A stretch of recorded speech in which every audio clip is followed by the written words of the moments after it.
get crucial.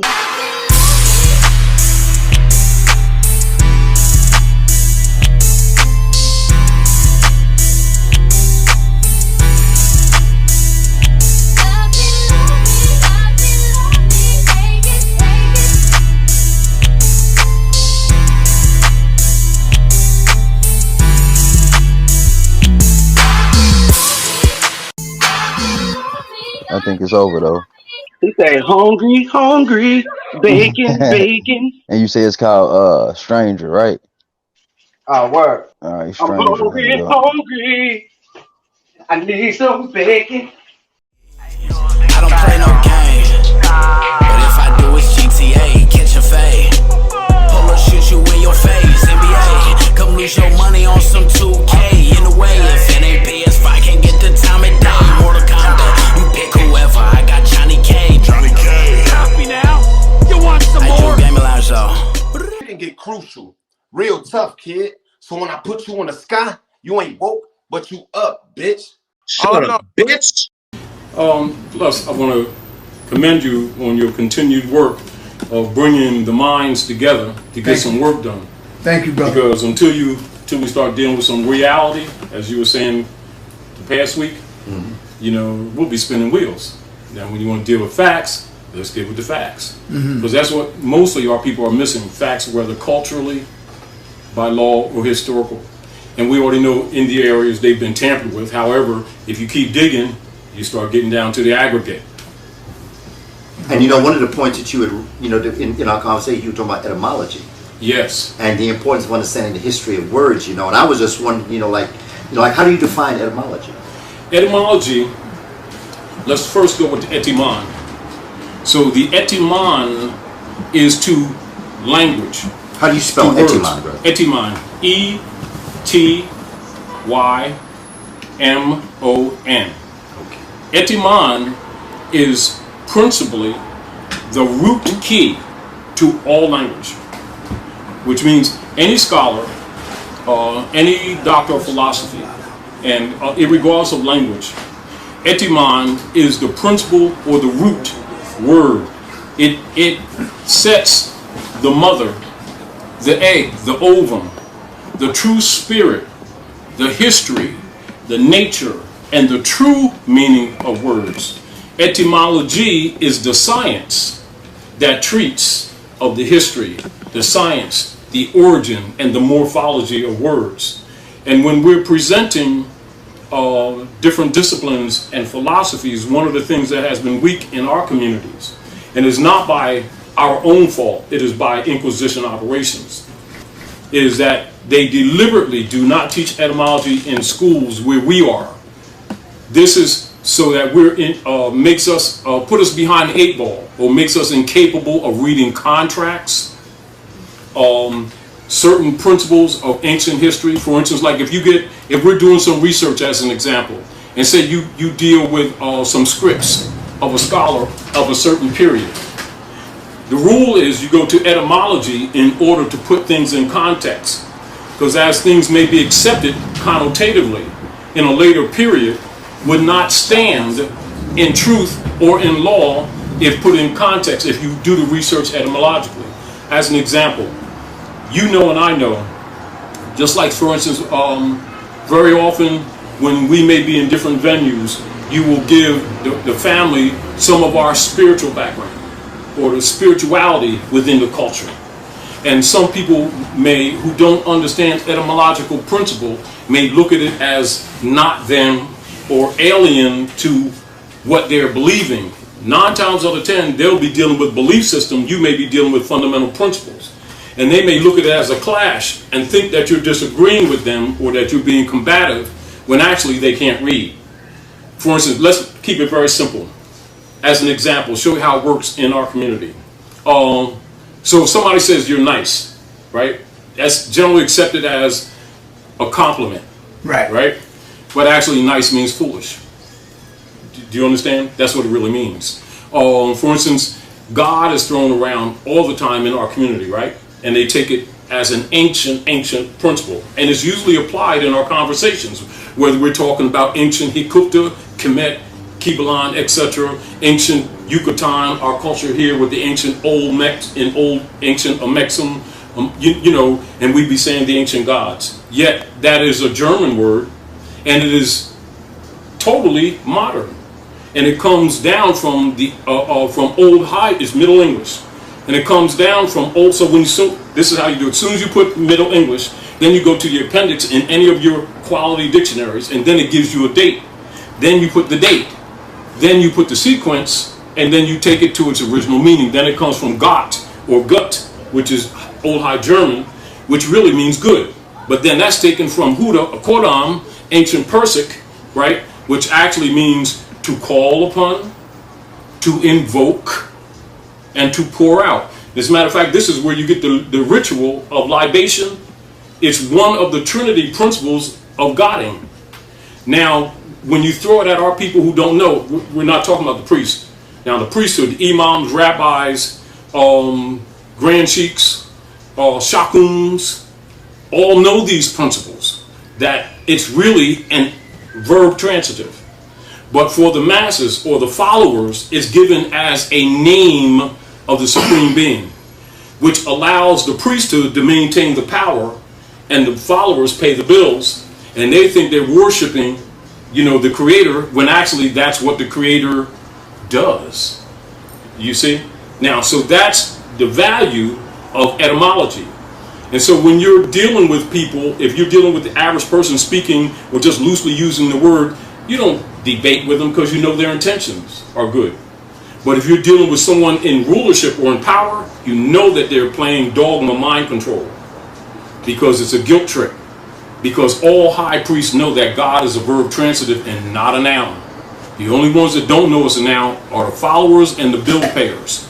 And this is one of the systems of what you call connotative linguistics that is used in our community for control purposes. And so, like, you can walk in our communities on any other corner, and you'll find a church, mosque, synagogue, so-called house of God, as they say, right? And all of these guys are usually well-dressed, Lexus or Cadillac out there. They might build them a parish, and all you need to do, they got a lot of promises, but all you need to do is go out and look at the community, and that tells you everything they've been doing to the community. If it's any other business, it would be a failure. But usually when people throw the word God around, they're not questioned. But the deal is, all scientists know that it's a verb transitive. And then this is where the power is. Of course, then you would study the spirit law behind it, or the philosophies behind it, to properly use it. Now, in linguistic or in social engineering, that would be called connotative linguistics. This is where a word is generally accepted amongst masses for a meaning, connotative, which is not its original meaning, which is in fact what it does not mean, but yet it is perpetrated for social engineering purposes, and the general masses accepts it for what it is. But what it does make them is impotent when it comes to, real operations in society. Please give an example. Another example, like say, and please give an example as if you were speaking to a second grade. All right. Person 6 or 7 years old, in terms of connotative. Connotative. Yeah, second grader. Something might happen. 6, like say 7, you're 8 years second old. grader. Oh, there's some bad shoes you got on. Now that would be generally used connotatively as a compliment, but in fact, bad is the negative. That's connotative linguistics. Is it any way related to slang? Yes, all slang, and this is important too for us to take, because we're good for that, because we work language. That's part of our culture, working language. As a matter of fact, most languages come from us anyway, when it boils down. But the reason why I'm making the point, and the reason why it's important, is because symboliography is used so heavily against our people today. How do you spell that? Symboliography. S-Y-N, let me, so you can have it too. Because I'm sure that brother's gonna Yes. scroll that. Yes. Symboliography. Sim, S-Y-M, just like symbol, and A-E, right? Ography. Now this is the art and the cunning of crafting documents and words. Like, say for instance, like, teachers in our community learn this. Lawyers learn this. Philosophers learn this. Persons in government learn this. Persons who govern secret societies learn this. It is important because this helps maintain the caste system. And so symboliography is the art and the cunning of drafting wills, documents, or transliterating literature, etc. Another methodology that runs right along the same line that's played on our people is, say for instance, even when we're talking about the God thing, they'll throw the word God around loosely. Everybody goes on a guilt trip, dig in their pocket and everything, think Jesus got an account at Chase Manhattan, and this is the general concept. Adults and children both, right? The very concept that if someone's presenting to you again, say, well, we're going to have some Bible study, right? This usually takes place in our community too. And then here you come in, so Dr. Hiawatha comes in and he brings a Septuagint and then spoils the party. Because now the priest, wants to shut stuff down, yet the priest knows that you can't teach that Bible without going to the Septuaginta. And then you can't teach the Septuaginta without going to the Book of the Dead. And then you can't teach either that, the Septuagint, the Pentateuch, or the Hexateuch, or those principal books without going to the second letter of the Hebrew alphabet, which is Kabbalistic alphabet. Some people call it Jewish, and ain't no Jew. Is Yahweh, the Hebrew alphabet, because both of them are built off of that, and they're both Kabbalistic and are not to be taken totally literally. Now, so anyone who has a degree in ecclesiastics, means the priest, all of them know that. But I know and you know. What we're saying right now is not the common knowledge or discussion in our communities, because they take oaths not to reveal that. And so they're living wealthy off our people. Our people are living connotatively, and the denotation, which is the true meaning. Okay, now denotative. What is denotative? Denotative relates to the etymon. So when you're looking at denotate, look at etymon. So you look at them as synonymous. So this is sort of like this. Not unlike if I'm talking to you in honor, brother to brother, right? And you give me your nomen, right? Nomen being? Your nomen being, your name, your attribute, right? And so you give me your attribute, and so I say, Kaba Hiawatha, or Hiawatha Kaba, right? Now, and it is an honor. Then I turn around and I write it all in capital letters, which creates a straw upon which I would do spiritless activity. And yet someone who don't know that rule would sit up there, oh yeah, that's me. And they don't even know they've created a jurisdiction. And that is done in language in our communities day You after saying just day. because you put your name in capital letters, Yes. you created jurisdiction. You created a foreign jurisdiction. Jurisdiction being what, brother? Jurisdiction is the power to act, the power to claim, the power to do. Now that straw, which is called a spiritless straw, man of straw, was created when they closed the Freedmen's Bureau and they artificially set up the 14th Amendment and then classified persons of African Asiatic descent as Negroes, blacks, and coloreds, that take them from the human family, because none of those names attached to any nations.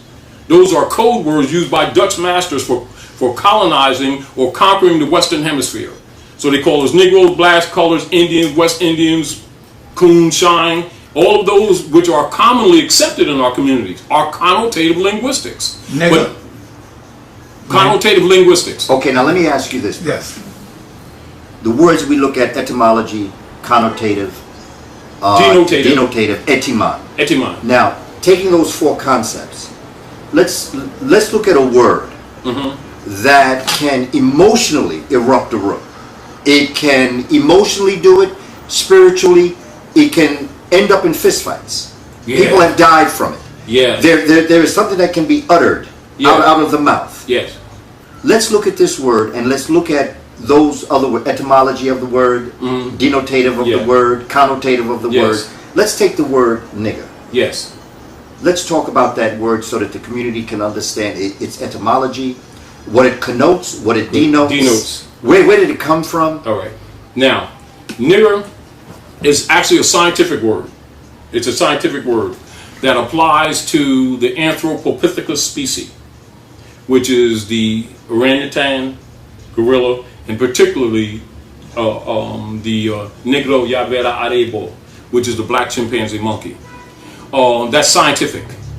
The scientific word also applies to Paleolith, or the Paleolithic man, or the caveman, both of which you can, once you research, you'll see. It is troglodyte nigger. Troglodyte nigger is the Paleolithic man or caveman, and that same scientific name applies to Anthropopithecus, or the species, chimpanzee, etc. Where and likewise, where the naturalist Charles Darwin speaks, but he speaks limitedly concerning the troglodyte nigger as allegedly one of the stepping stones for the evolution of the human family, which is a false premise, because really the evolution or the hybriding of the Negro Yavera Arebo and the original people through experiments in the Yucatan. As a matter of fact, in Patagonia, which later is now called the Argentina area, and also the lower part of the United States of Brazil, and with experiments taking place in the Pyramid of the Sun, the technology taking place in the Pyramid of the Sun in Mexico, where the world's largest pyramid was, until they tore it down and started building cities. And when you look in, say, an Oxford Dictionary, or in any of your older, more expensive dictionaries, most of which are not in our communities, your European will admit, hybrid or hybrida, he says, at best, we English are but hybrids. They know that they're hybrids. And that term is dealing with the Paleolithic man, and the reason why they cannot find that so-called missing link, although they keep on finding these skeletons all over the place and saying, well, whoa, this is Lucy, oh, this is the missing link. The truth of the matter is, that is not the missing link, because there is no missing link. The missing link is the experiment that took place in Mexico, in the Great Mixing. This was why it got the term the melting pot, where he was hybrided. Then they took him to Patmos, off the Isle, off of Turkey, from there to the land of Angles. And the land of Angles, when the ancient Asiatics ruled, was called Albion. We called it Albion. That's where we took the albinos. And they do rituals in secret societies where the Moors are on camels running the Europeans across the desert on loincloths. They'll have them in the clan houses or in different Masonic orders, etc. That's a ritual of us taking a hybrid from the south over into the land of Angles, or Albion. And that's what England's ancient name was. So that Paleolithic nigger, that nigger, troglodyte nigger, actually applies to the European, does not apply to us. However, there are similar words, homonym, sort of like Naga, which deals with a chief or shakun, someone in a position, or high priest, but that's not a nigger. And a lot of people will use homonyms or sounds to try to use it from an etymological perspective to trace that, but that's not where it's at. Nigger is the scientific name for the Anthropopithecus, which is the black chimpanzee monkey. And also Rio Negro, which is the Black River, where the Moors called Rio Negro, where the Amazon near Manaus in the United States of Brazil, where the black waters come through, where the black waters come into that area, and we named that river because of the black waters, because it's totally, it's always churning, but it comes into clear water. And a lot of the some of the different species that were used in the hybriding experiments, including plants, exotic plants, etc., that were used even when that Roman, which means red man, that hybrid was made, was most of that technology is right here. And so when a lot of people even look at the troglodyte nigger, and they'll be talking in history books, yeah, the troglodyte nigger, caveman was over there and stuff like that. He was first here.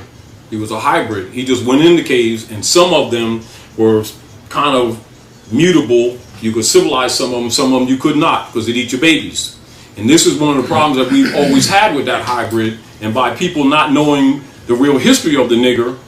All the European did was traded places. When he got in power, he just traded places. So now our people think nigger means dark-skinned people. And it doesn't. It means Anthropopithecus. It's exactly what it means. Go in any quality dictionary in any quality library and read, and it'll give you its scientific name right there. According to your understanding, is it a bad word? It's not bad at all. Okay. You know, it's sort of like when people are afraid to deal with truths, they run from things. Mm-hmm. And also, like people are scared of the dark. Right. When you understand what things are, it's nothing to be afraid of. It's just understanding. Once you get the understanding of it. People lack understanding, but that lack of understanding comes from which we all agree to. We will agree that our people are miseducated, and then often when you give them the principles of education, they're rejected because it doesn't fit their beliefs. But most of their beliefs are based in misunderstanding, miscomprehension. And this is back to, you know, me and the doctor was talking about even before, you know, at the other class. Basically, and this is where etymology comes in as important. Because what happens in between with social engineering, connotative linguistics are introduced in different communities for social controls. Then they become the realities to these people. Do you understand? Not knowing that certain things are designed to groom, to pocket, or to disconnect. And this is how connotative linguistics is used. And so when you get used to that, you know, people start accepting it as real. Another example of the connotative, not exactly that, but how that works in society. For instance, like you already know that we're Aboriginal indigenous to this land. We've been here not a couple thousand years, not 10,000 years, hundreds of thousands of years. We ain't brought here from nowhere, no how. We've been coming back and forth here even before the land separated. So that ain't, you know, that old diaspora stuff is modern, contemporary social engineering controls to separate these people mentally from their inherited land. Example, we used to always meditate up at the lakes, right? And those lakes are atomic lakes. They're not natural. They were made atomically. Which lakes are these, brother? We're talking about Ontario, Erie, etc., Michigan. All of those are atomic lakes, and they'll always have a mist over them. So you're talking about the Northern American, yes, for the Southern West. Canadian. Yes, to feed the whole Western Hemisphere fresh water, including the Red River, which is also the Nile that they call the Mississippi, was dug. That's not even a natural river. We used it for trade, and we got mounds all on that river, all on up into Canaan land. Now, we had a riot in late 1800s and the early 1900s. Who we? The Ajax. Ajax. Yeah, the Moors, they called us Indians. Like I'm Cherokee, but that's Anayanwea. You know, we already know European says that. You know, or and this is dealing more or less with the confederations to the north, Iqua, which is a confederation. It's not a tribe; it's a confederation of many of our tribes. And then the Algonquians, of which my grandmama was, that's more or less when you get in the Virginia area or Lower Egypt, which is Tennessee and Kentucky area. That's Lower Egypt. This is why you hear Lincoln talking about this is Egypt of the West, because they already know we're one and the same people. You know, and we got stuff here that's older than it is in Giza. And all scholars know that, but they won't admit to that because they keep us separating us from both sides like we're two different people. But those who know the real history know that we're one blood, and that the great super Devere is we took on this side. They'll just tell them the story of Ham and Cush. Exactly, but we're here anciently. Now, when they had the Great Riot, and about there was actually a series of them, and because we used to always meditate at the Great Lakes, that was referred to as the Niagara movement. And so they murdered a lot of them because you already know that we don't do anything without dealing with the circle of mothers. So the sons, although we are projective, you know, or what they would say active, whereas the sisters, or you say passive type mentality, you know, dealing with the forces of nature, but not in the negative sense. There's nothing that we would do, because we're a matriarchal society. There's nothing that we would do without first dealing with the council of the women, the circle of women, and then we would act. All right. Now, when the Romans were operating here through the Inquisition operations, they were murdering us, you know, destroying the culture, etc. They had a riot, and it was called the Niagara movement. What they did, Europeans came in, they cut a lot of the women's heads off, threw them over over the falls, etc., and they call it Nigger Falls, or they say it's Niagara Falls. And then they had infiltration, and then they set up and destroyed that whole culture. But because it was so strong, they maintained it and then renamed it, the Niagara movement, the NAACP, and start calling us colored people, which means in law, artificial persons. And then they assign a couple of Europeans to run it. And even with most of the people that are even, have been paying into these little Negro organizations, think they're helping their people, when actually the charter was designed that they could never own land. But since they don't read, they won't even read the charter. And yet they fund them types of organizations, march and pray and keep hope alive and swear they're making progress. That's connotative linguistics adopted into social engineering. And so most of the people don't even know.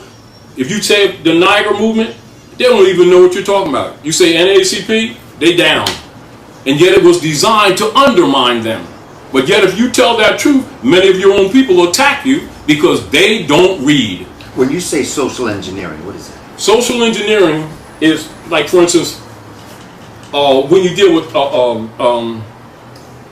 Pope Innocent III with the Spanish Inquisition. You're dealing basically 1400s, 1500s? Yes, and we're even coming off of the secret treaty of Verona of 1213 between John of England, dealing with the popes of Rome when they made that secret agreement.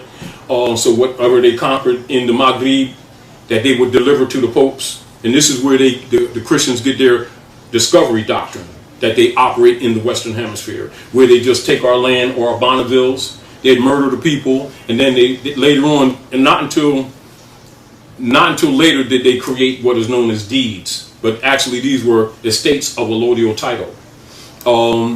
And of course you already know that we were noblemen and noblewomen. And if you look at some of your earlier documents in United States history, you'll see us listed as noblewomen and noblemen. However, that term is not used anymore. Not that it's not, it's in books, but it's mostly in rare books where you have to spend thousands of notes for, or that they keep away from the public. And then they start altering the history. So when you say thousands of notes, you mean money? Yeah, but there's no money. Right. They came here to steal our gold. Okay, yeah, but for those that are watching this, oh yes, let's qualify. Yeah, they might need to know when you say. And the reason I'm saying that is because we have to get in the habit of not continuing to perpetrate what we know is falsehood, because our people are under attack, and we have a lot of brothers and sisters around the country that's been struggling in a lot of different organizations to try to help our people. But if they don't know certain fundamentals of what they're dealing with, it's like coming to a chess game with checkers. You'll usually lose, even though the intention is good. And this is where a lot of times we can get on panels just like we did the other day, and we're all reaching for the same thing, but yet the language will be so disparate, and you'll have a lot of emotion come out, very little remedy, hardly any remedy. Remedy meaning prescriptions. Meaning no cures. Cures. No cures. Just discussion of disease. Yes, complaining about what Rome does to us.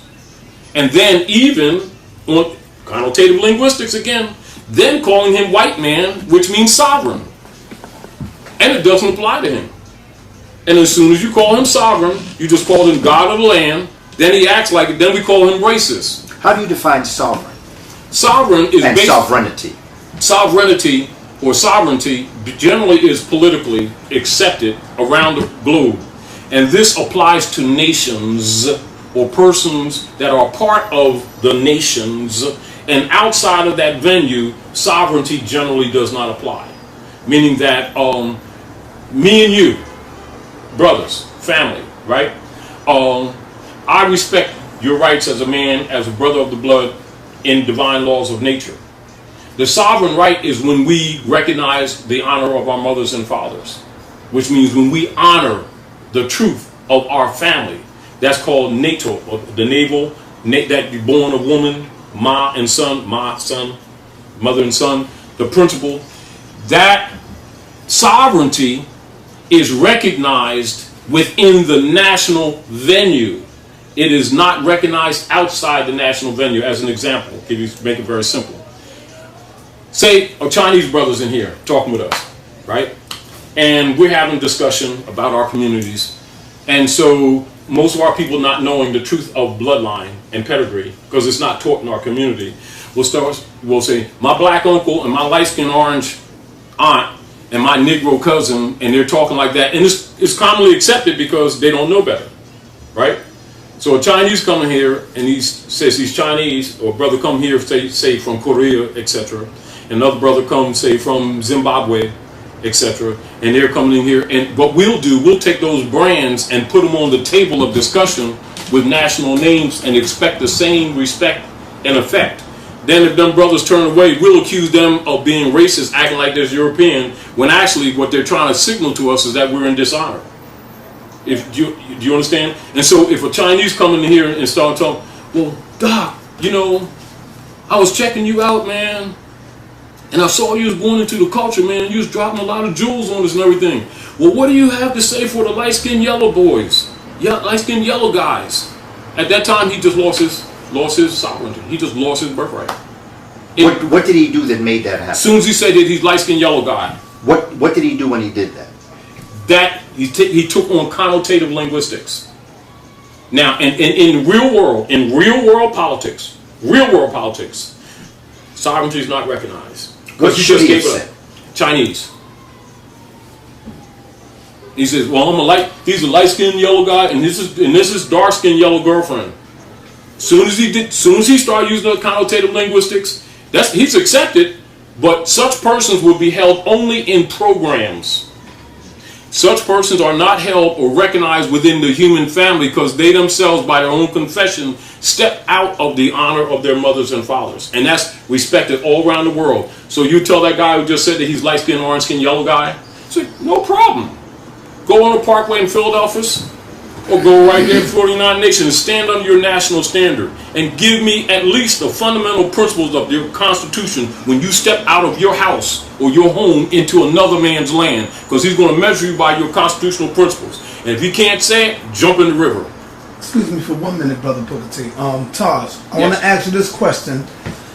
Do you have any questions for Booker T? Yes, because we was discussing it before we came up here. Right, beautiful. Yeah. I want to ask you this question. I'm going to just let y'all go on, because I hear this all the time. I know you're going to hear a lot. When you go into court and you say that I'm not black, Yeah. I'm a white person. Yes. What does it mean? That's what you're going to go into that. Yes, what you mean? When you say that I'm not black, I'm a white person. Yes. Why do we assume that, we're playing by Assumption. their rules? You're not playing by their rules. You assume that you are. Okay. We're playing by the white man's rules. Like he's going to respect us. Yes, you're playing by your rules. Say that we're not black. You're playing by your rules. Go in on that. All right, now, assumption. Now, this will give you something to work with. Right. Recently, which you can do research, a brother from Hikupta, of course, sociologically we call it Egypt, but it's Hikupta, right?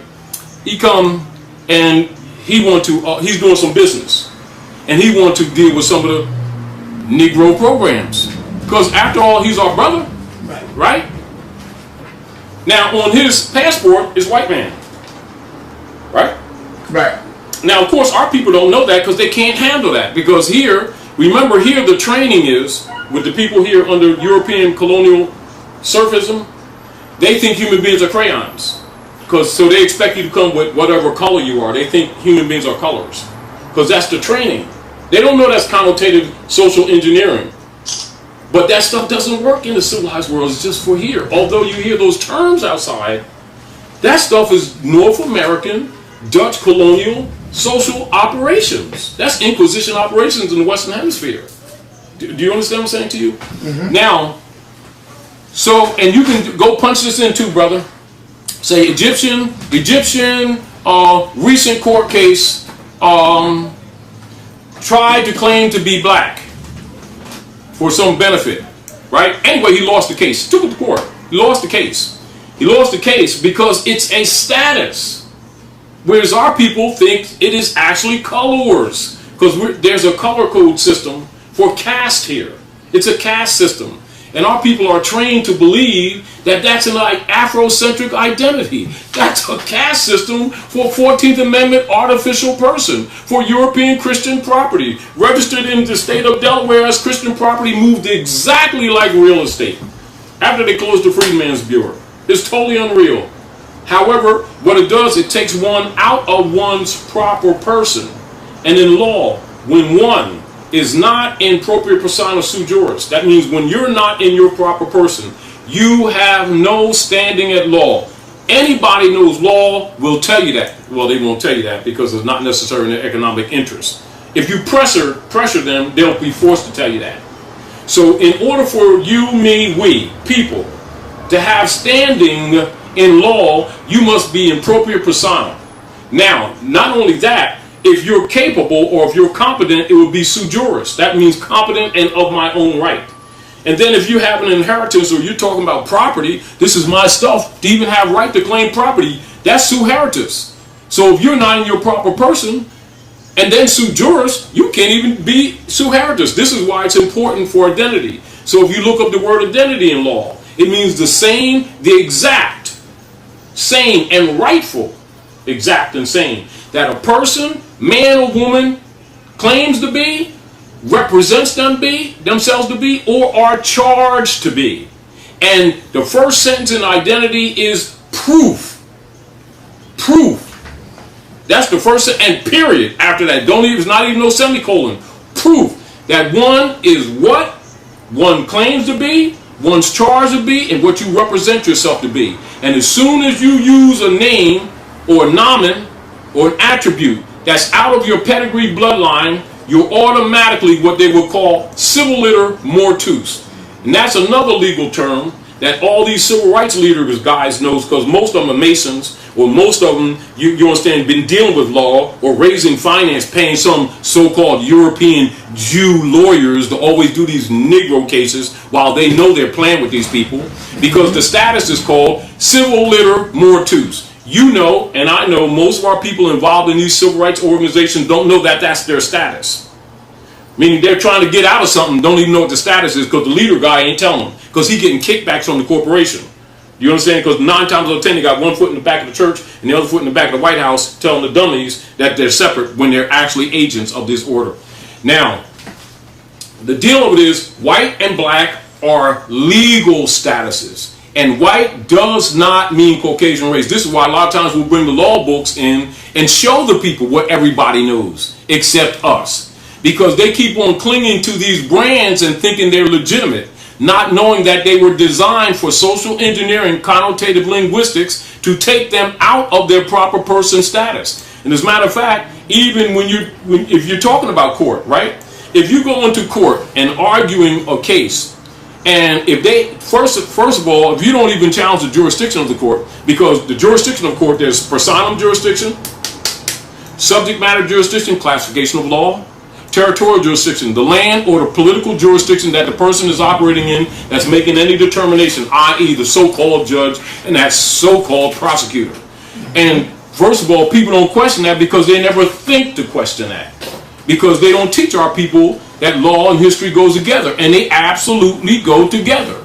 And our people will get history, but they're not taught that law and history goes together. Therefore, we keep getting in these races limping. You know, often not winning and not knowing, but we're being hindered. So when the people know that black and white are legal statuses, they'll understand why that Egyptian lost the case, because he's a white man.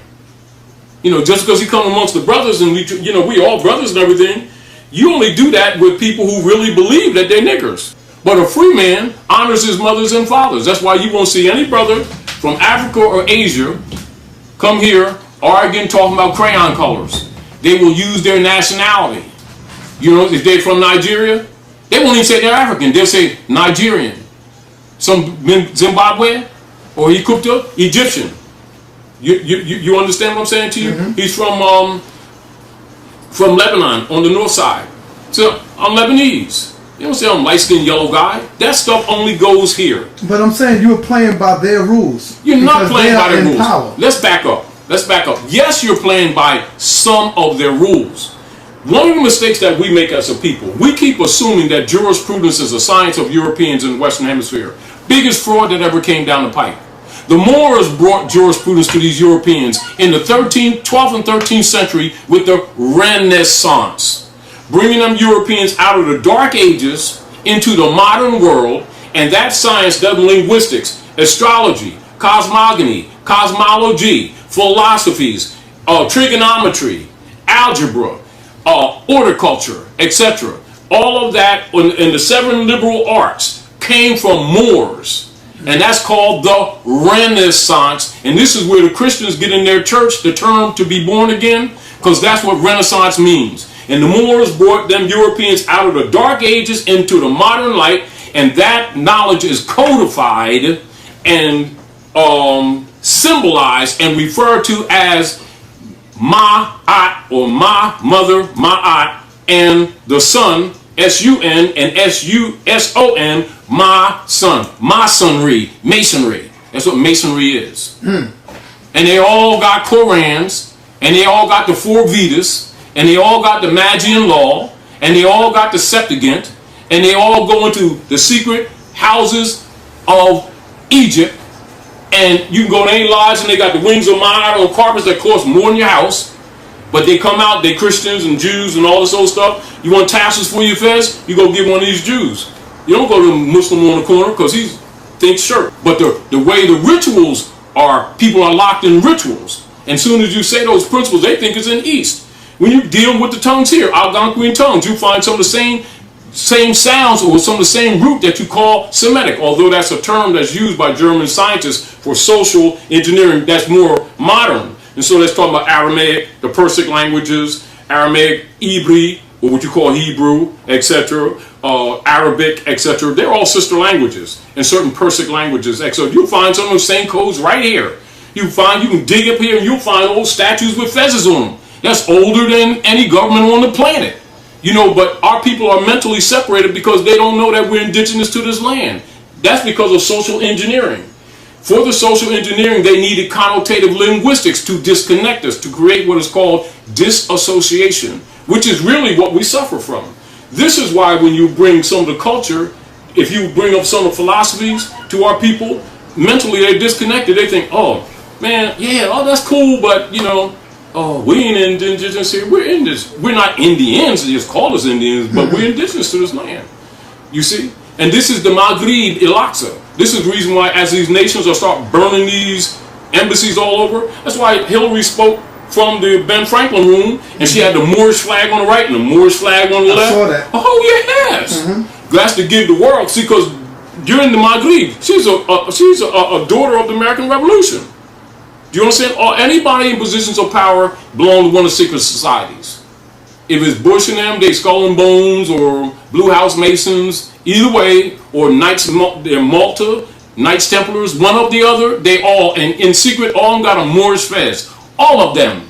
Not one, not two, all of them. And the dragon to the Ku Klux Klan got a Koran. That's the truth. And everybody's schooled on the Maghrib Al-Aqsa, Morocco, the most extreme west, except the descendants, the heirs, the nobles of the land. That's us. And we run around calling ourselves crayons. And we're the heirs to the world's largest estate. And so when you're discussing these things, we usually attach to whatever the connotative linguistics is of the contemporary times. I mean, if you take us 20, 30 years later, we would be calling ourselves black, we'd be Negroes or colored people. You know, and then Afro-Americans, whichever suits the term. Not knowing that in law, as soon as you step into court, and you use those terms, because they're terms, they're not IDs, they're terms. What's the difference?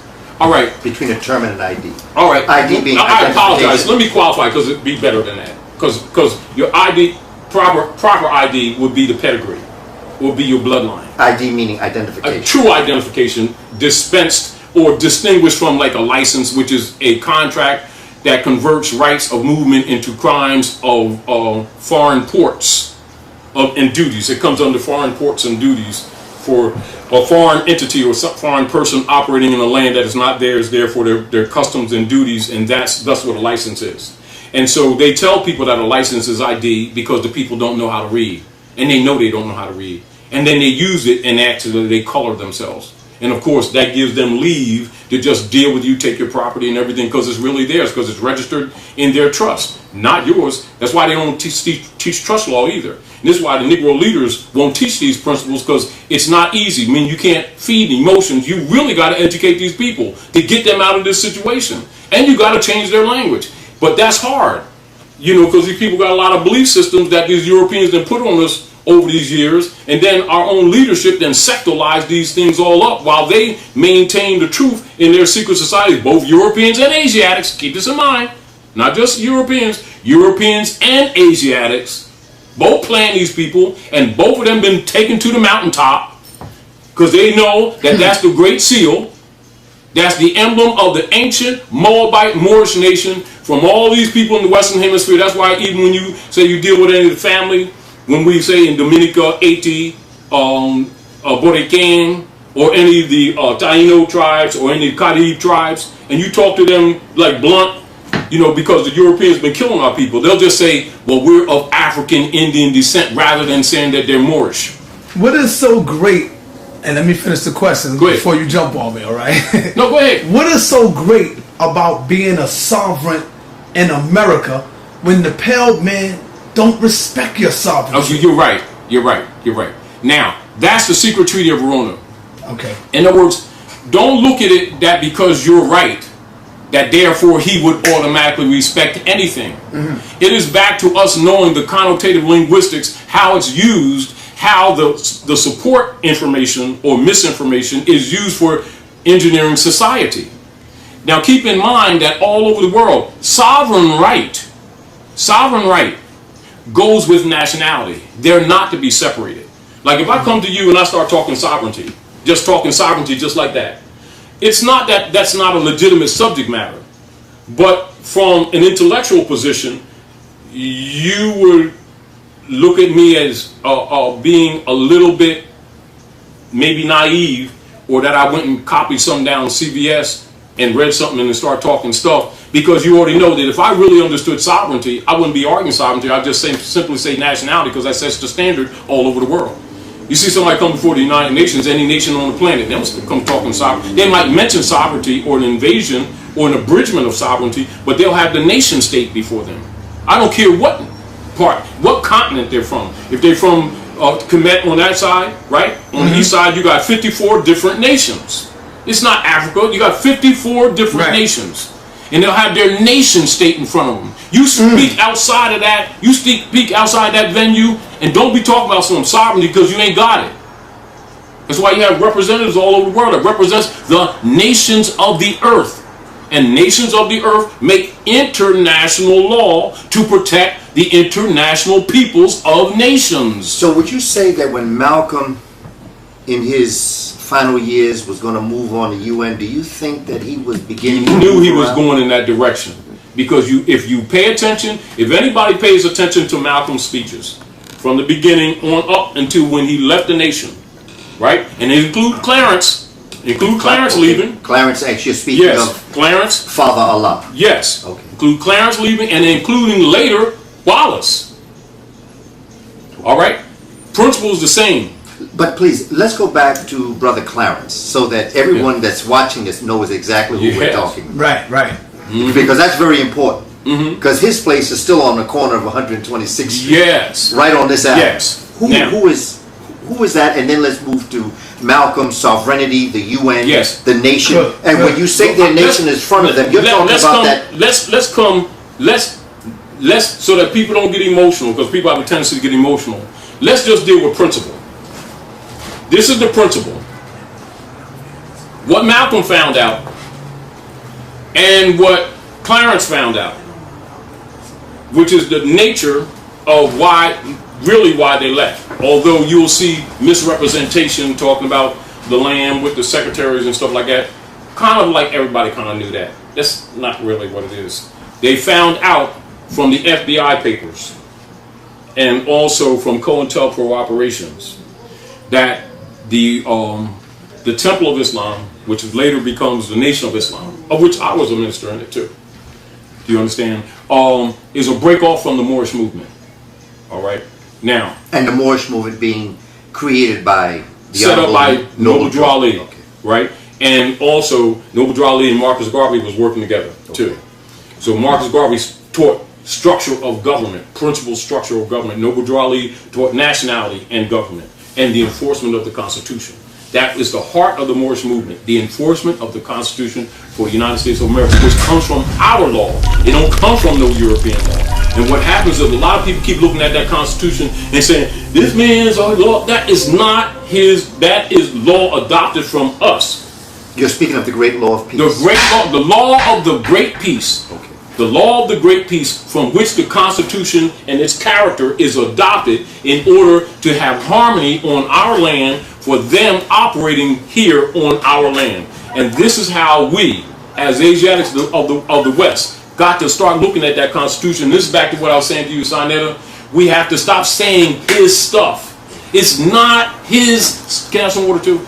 It's not his stuff. Drink it, then give me. Then. It's not his stuff. We keep, that's a mental separation. But anybody knows real history knows that that Constitution comes from our Confederation of the North, Anahanacy. Gayanerekawa. Yes. The law of the great peace. The law of the great peace. Now. That united the nations. Yes, it's exactly. Mohawk, Seneca, Yes. Cayuga, Onondaga, Oneida. Yes. Okay. Yes. Now, too often, because we get frustrated about, with how the European treats us, we keep taking things that are running things now and just saying, that's his stuff. It's not his stuff. He was brought into the constitutional fold of government and he just overthrew us. This must be comprehended because what happens, we are suffering from disassociation. This is one of the reasons why when you start giving people the principles of jurisprudence, they say, oh, that's not his stuff. It's your stuff. But right now they're in power, so it's their stuff. No, that's not the proper way to look at it. It's not the proper way to look at it. That concept would be like if someone stole something from you. Right, I got you. And then they start saying it's theirs. It is your stuff. Right. They stole it. It's in their possession illegally. I see what you're saying. But now, my concept, because I want to come back, because I think it's very important. Because get back to the Malcolm thing. I think that's what I'm saying. Because I think that's where we'll understand really the great danger of Malcolm. This is what Malcolm, brother, Father Allah, or Clarence Yes. X. Let's look at this like this. Let's keep it simple. Okay. Because we don't need to bang it out. Because we already know people are sensitive. Right. All right. European French Muslim. As they say, blue-eyed Muslim. European French Muslim schooled him. Just because you made the Hajj, good brother, don't come here with that black and white stuff. Because you made the Hajj, you're not visiting home, you left home. Explain what you mean by that. The great Masonic secret, North America, Masonically and cosmologically and in the ancient culture, is referred to as the North Gate.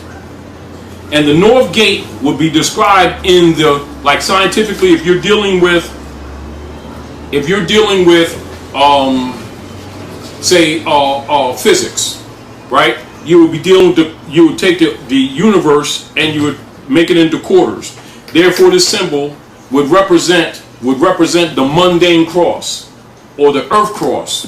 The mundane cross. If you're dealing with philosophy, it would be dealing with the mundane cross or the master seal. And you'd have spring, summer, autumn, winter. Also, these are sectionals of the universe. And also, you would deal with this philosophically. We would put our 7 feathers on here. Our 7 feathers. And sometimes we'd put maybe 3 up here and 4 down here. And then we'd hang this, and this would be called a dream catcher. And you'd have the 4 gate. But that's the root of the philosophy all over this planet. It also would be represented here if you take it like this. And there'll be svastika, which is the 4 gates, which is the same thing. Absolutely the same thing. The oldest religious symbol on the planet. But it's cosmology. It is cosmogony. And this is where you get the term from the dream catcher. That means the ethereal plane, and then we use the feathers that represent the activation of the pineal gland. Or if you're dealing in the Yucatan or Hikuto on the other side, you simply use the eye of Horus, and that would represent the activation of the pineal gland. And of course, where it activates the thalamus, that's the nerve center that comes out over the crown of the head of the nose. This is why sometimes we put a dot there, or we go through the ritual, or they say anointed my head with oil, the activation of the chakras, etc. Anointed my head with, but it's all the same stuff. And what they do, they divide that stuff up and make people think it's something different. But get this in mind, Malik. That's. Let me turn my phone. Oh. That's. I'm looking like that's where my that baby's come in. from? Somebody's. Yeah. That's Yeah. Gigi called me. I press pause. You want to get it? This is why if you pay close attention to Malik's, the Hajj's later speaks, everything he was talking about was nationalism. Malik, you're speaking of Malcolm. Yes. Everything he was talking about is nationalism. And this is why even before they got to Brother Khalid, he started exposing that we're Moors. And this is what they all find out eventually. But the deal of it is the importance is not that just that it's historical. It is political. Meaning that when you walk into them jurisdictions without a free national name, you're automatically what is classified as a ward of the court, or what is called constitutional psychopathic inferiority. Yeah. Constitutional psychopathic inferiority. That's one who does not understand or does not recognize or does not uphold the principles of society or constitutional principles.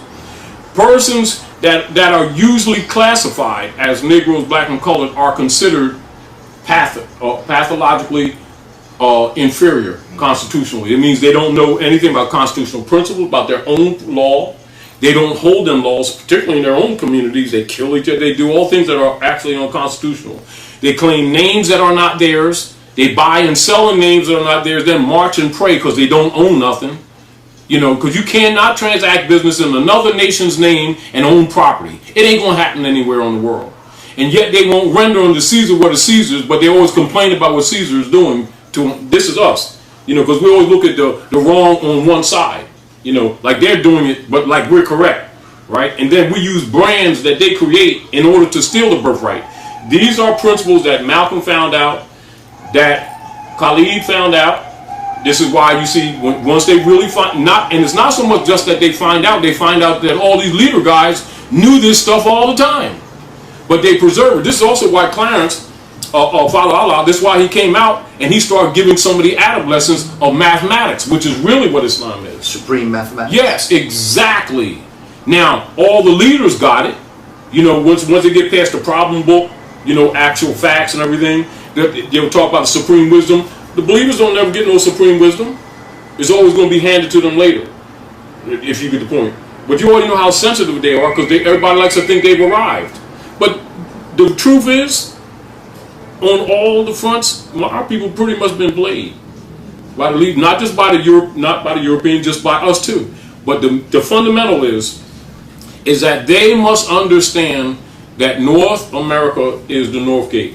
Another example, let me give you some United States law. Can I ask you a question while we're here? Read this while Malcolm, have you read that. Malcolm goes to the UN. Yes. He's about to charge the United States with a crime. Mm-hmm. Genocide. Had he been able to do that, would he have, because he was permitted to bring forward us as a people, as a nation, being treated a certain way by another, let's say, group of people, would he have created the nation that we're talking about just by doing that? No, because you can't create what already exists.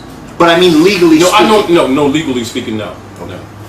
This is what happened. What would he have started to do after that?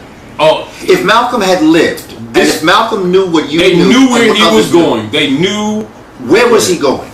He was going to nationality. How would he have... If somebody, let's say, watching this, wants to complete Malcolm's work, what would you recommend they do? If it's not you doing it, but what would they do?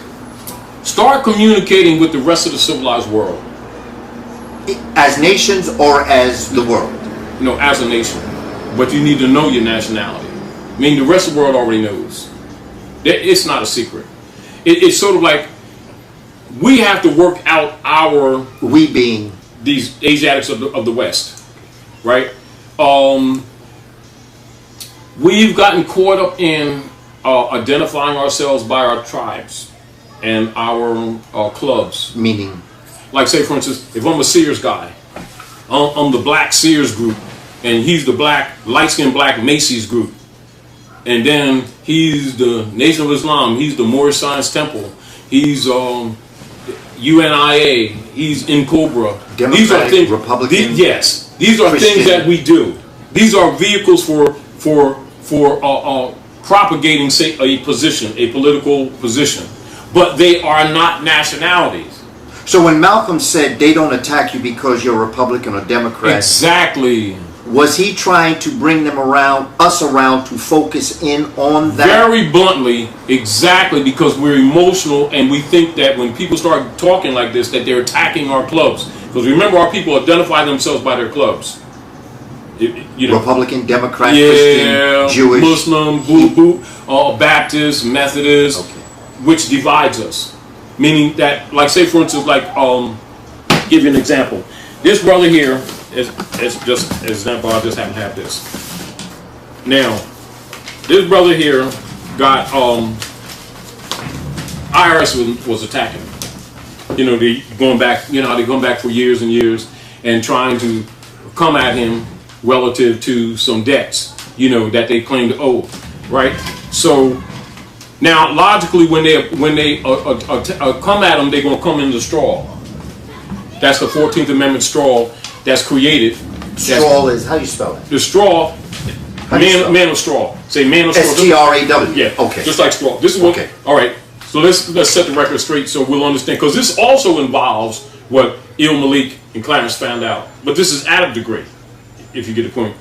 Now, straw is essentially what those 9 radical Republicans did when they closed the Freedmen's Bureau, which was open roughly around 3.5 years, and they squandered the finance, and they was dealing with the Missouri Compromise and the 3630 parallel. What year would this be, bro? This would be between the 60s, 1860 and 68. 66. In that whole area, from the time they killed Lincoln on up to them, you know, right after they did with the Dred Scott case. The Dred Scott case was the most important slave case ever to come before the Supreme Court of the United States, 1857. Judge Taney? Yeah, Taney, etc. Okay. With the status, the original Article of Amendment 13 with its 20 sections, not the one that's dealt with now that you see with just the 2, you know, for how do you say, for the Negro population type thing that they have. We already know the congressional records is 20 sections. They got originally 20, they got 2 in the books now. All right. So when you're dealing with that, then you're on the status, the real status issue. So the 3630 parallel, they would have had to recolonize us between the Rocky Mountains and the Allegheny Mountains, and pretty much all the land would have been given back from under European control, and thus they had to crush this 40 acres and the mule thing because they would have had to give all the land back. But it's because we're indigenous. You understand? And so that's the colonization of Africa. It's not Africa there, it's Africa here. You see, this is the Maghreb. And so they had to crush that because that wasn't paralleling the secret treaty of Verona, because they was burning the history. They were trying to destroy the culture. They weren't trying to wake these people up. Although they was presenting, though some of the politicians were presenting positive legislation, you also had the opposition that wasn't going to let this stuff take back because it had been done. Treaty of Verona. The secret treaty of Verona 12. I don't know if I have it. Give or take, what is the ballpark date on that? 1213. And so now, where is this being held? And what you'll find it in the Library of Congress. Library of Congress. Let me see if I have a copy of it here.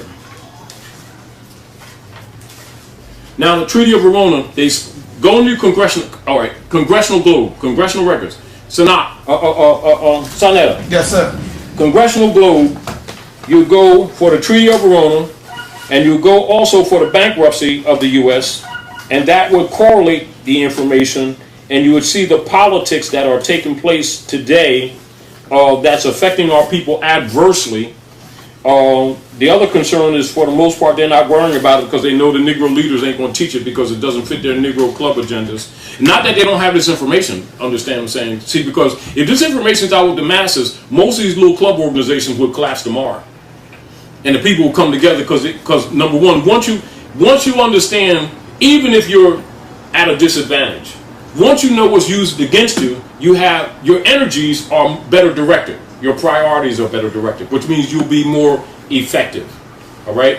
The Secret Treaty of Verona is the foundation of European colonial operations in the Western Hemisphere coming off of the Spanish Inquisition, which is the Inquisition against the Moors and the Jews, which is essentially these people in the Western Hemisphere that think they're black. That's the foundation of the politics of the Western Hemisphere and, in fact, the world. And so the Treaty of Verona is the foundation of their social political operations. They're being these Europeans that are operating in the Western Hemisphere, that our people, through its activity, are referring loosely as racism. Would you consider they that was speaking I apologize when I say the Europeans rich distinguish, because are you talking about the poor, or is it baggage that they are able, like privilege, white privilege, but the people really benefiting from this? No. Would you say are the merchants, the European merchants? You can call them the merchants of Venice. That's people another. Who Romney might be candidate Romney is attempting to represent. Would you because say that's because he is. Okay. He is. Okay. And this is what we have to recognize in North America. The loose term white and black are political terms that actually deal with Europeans, Asiatics, although it's connotatively used, corrected. It's actually Roman, European occupying Maghreb al-Aqsa, Morocco, the most extreme west. And so the code words is the Europeans discovering India. In other words, these are all codes, but they all mean the same thing. Do you understand? So in the code, they would be white man, we'd be Indians. Do you understand? Mm-hmm. In fact, they're Europeans, we're Moors. You understand? We're pulling all the bull away. Would that return back to connotative? In other words, it's taking the connotative away and going to the root. Because it is the root when you have standing in law. And that's the denotation. That's the denotation. It means that we keep digging through the BS to get to the truth. The truth. But we've got to get to the truth to have standing before the world. This is sort of like when Ralph Bunche was speaking for the UN, and everybody got up and they said, oh, they racist against the brother. No, because you can't take that black stuff and color stuff and put it on the venue of nations. It's not that the argument is not there. It's just improper venue. Is it improper venue as it relates to President Obama today? This is why he's in president, because he's not black. He's not a nationality. Black man can't be president because black man is a slave. That's the idea. That's how you can tell. What meaning like this? You take me and you, right? Remember we went to Chicago? I actually didn't roll. All right, we went exactly. Look, yeah, we went to Chicago. We flew to Chicago. When the first time we went, me and your mother. Yeah. Remember? And she told you about it? Yeah, when they came from behind the counter and wanted to take pictures with us? The when they was taking our badges. Yeah. The Asiatic sisters didn't understand because we had a nationality card. Hey, no ID and all that stuff. And so it was a sister, I don't know what nation. She was Philippine or something like that. She saw us and saw the ID. She came from behind, wanted to take pictures. The sisters are looking all like crooked because they thinking Christian, Muslim, that religious mentality, which is really not what this is. Mm-hmm. Do you understand? So then they took us around. We didn't even go through the record. They took us around and so that we can go through all the BS. Word. Do you understand what I'm saying to you? Mm-hmm. Now, some recognize it, some don't. If you understand, but some recognize it, some don't. Who is some that do? Meaning some that don't? It's, put it this way, in general, because nothing is 100%. People know who we are, generally. Do you understand what I'm saying to you? Which is, like, say, for instance, if you look at us as a people, as you will always say and we'll always agree with, distinctly, these Asiatics of the Western Hemisphere are treated distinctly from a lower position than most other people, and we traditionally call it racism, right? Or we'll call it double standard law, right? Fact, it's really the operations of the secret treaty of Rome, meaning that Europeans know they're not white people. They don't guess, they know they're not white people. But from a social engineering position, they declare it for social engineering. As an example, I'm gonna get with you. As an example, when the Facebook went IPO, the partner to this guy, Zuckerberg's partner, right? When it went IPO, he immediately went to Switzerland and nationalized, and they got married. Why? So the Inquisitioners, which is the IRS, which is really the Inquisition Revenue Services under the Secret Treaty of Verona, going to take half his stuff and then some. You understand? They take a few percentage, but he can't come back here and call himself white no more. Do you understand what I'm saying? Because it's a status. Right, I got you. Do you understand? The same thing with, what's that guy, Jim Rogers, the other European, went to Ireland, nationalized, and go check your record, punch it up on your computer. An average of 165, they'll put it, it's connotative linguistics. They'll say 100, approximately 165 white, wealthy Americans are denouncing their U.S. citizenship and nationalizing every week on average, right? And the only reason why it ain't bigger is because of the logistics involved, if you understand, and then taking their finances, whatever they got, and try to convert it into other assets, etc., before this thing crashes on us, because this thing is falling apart. Now, the deal was they didn't get no UCC1 financial statement. They nationalized, because in order for you to claim sovereign right, it goes with your nationality. It's just that they've been playing it against us, but now that they starting to get thrown under the bus, you understand? They're going to the universal principle. That's how you save a nation, nationalize all over the world. The Honorable Hugo Chavez, when these Europeans with all these stocks, right from here, from New York, was screwing their people, what did he do? They nationalized the apartment buildings, nationalized the fields, nationalized the electric grid. Then they turned around and did it in Bolivia. Then they turned around and did it in Argentina. Now they nationalized in South Africa. Same thing. It's the same thing our people's supposed to be doing. But they're behind the 8 ball because they're not dispensed this information because the Negro leaders are compromised. So where should these individuals go to do that? Since some go to Ireland, some go to Switzerland, South Africa. That means they must in the world. This is what happens in the world. Like, say these planks. Each one of these planks here represent a nation. Just like the flags that's on the parkway, right? When nations get in trouble, economically, socially, politically, all over the world, the universal salvation, economic, political for any nation state is nationalization. All over the world. All over the world. This is what Noble Drawley and Marcus Garvey was actually doing for the Asiatics of the North. Do you understand? This is also why you have the infiltration. This is also part of what you would call of what Malcolm, Clarence, and Khalid found out. Now, logically, the level of information requires real study. So they start implementing steps or degrees getting this information to the people so the people won't think they're selling them out. Or they're against, you're against the club now, because we deal with our clubs like gangs because we don't understand nationality because it's been held back from us for so many generations. But we don't know that that's the political remedy to our economic, social, political problems. We'll be looking at the clubs because they're effective on a small level, but that's not the cure. The cure is nationalization all over the planet. I'm good, brother. All right, my man. Peace. Peace, good brother.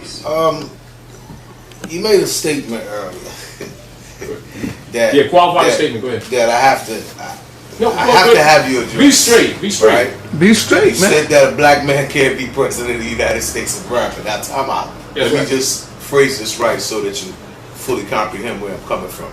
Right? Now, understanding, I'm pretty sure that everybody in the room knows that we're not black. Be straight. Right? Get to the point. But the president of the United States of America self-identifies as black, right? Within the framework of the socially engineered reality that exists within the United States of America. The social engineering. Most people operate under suspended belief. The suspended belief that they all white people, that they all black people. Yes. Right? Yes. And that's the social engineering connotative. Right. Yeah. Accordingly, Get that, hurry up. This is the entire nation. The suspended believing whites, the suspended believing blacks. Yes. Right? They believe that the president is black. Their belief that it does not support the facts, though. Read this while he's talking. From here, So here now, to here. Having the understanding that something is real if it's perceived to be real. God, Jesus, Allah. It's perceived to be real, so it's real, and people act upon it based on their perceptions. Yes. Like if you're relaxing right now, your eyes are closed, and you perceive somebody approaching you, you might swing. Yes. So perception can be reality. Well, that's the person's reality. It's disassociation. Well, Just like, in other words, like for instance,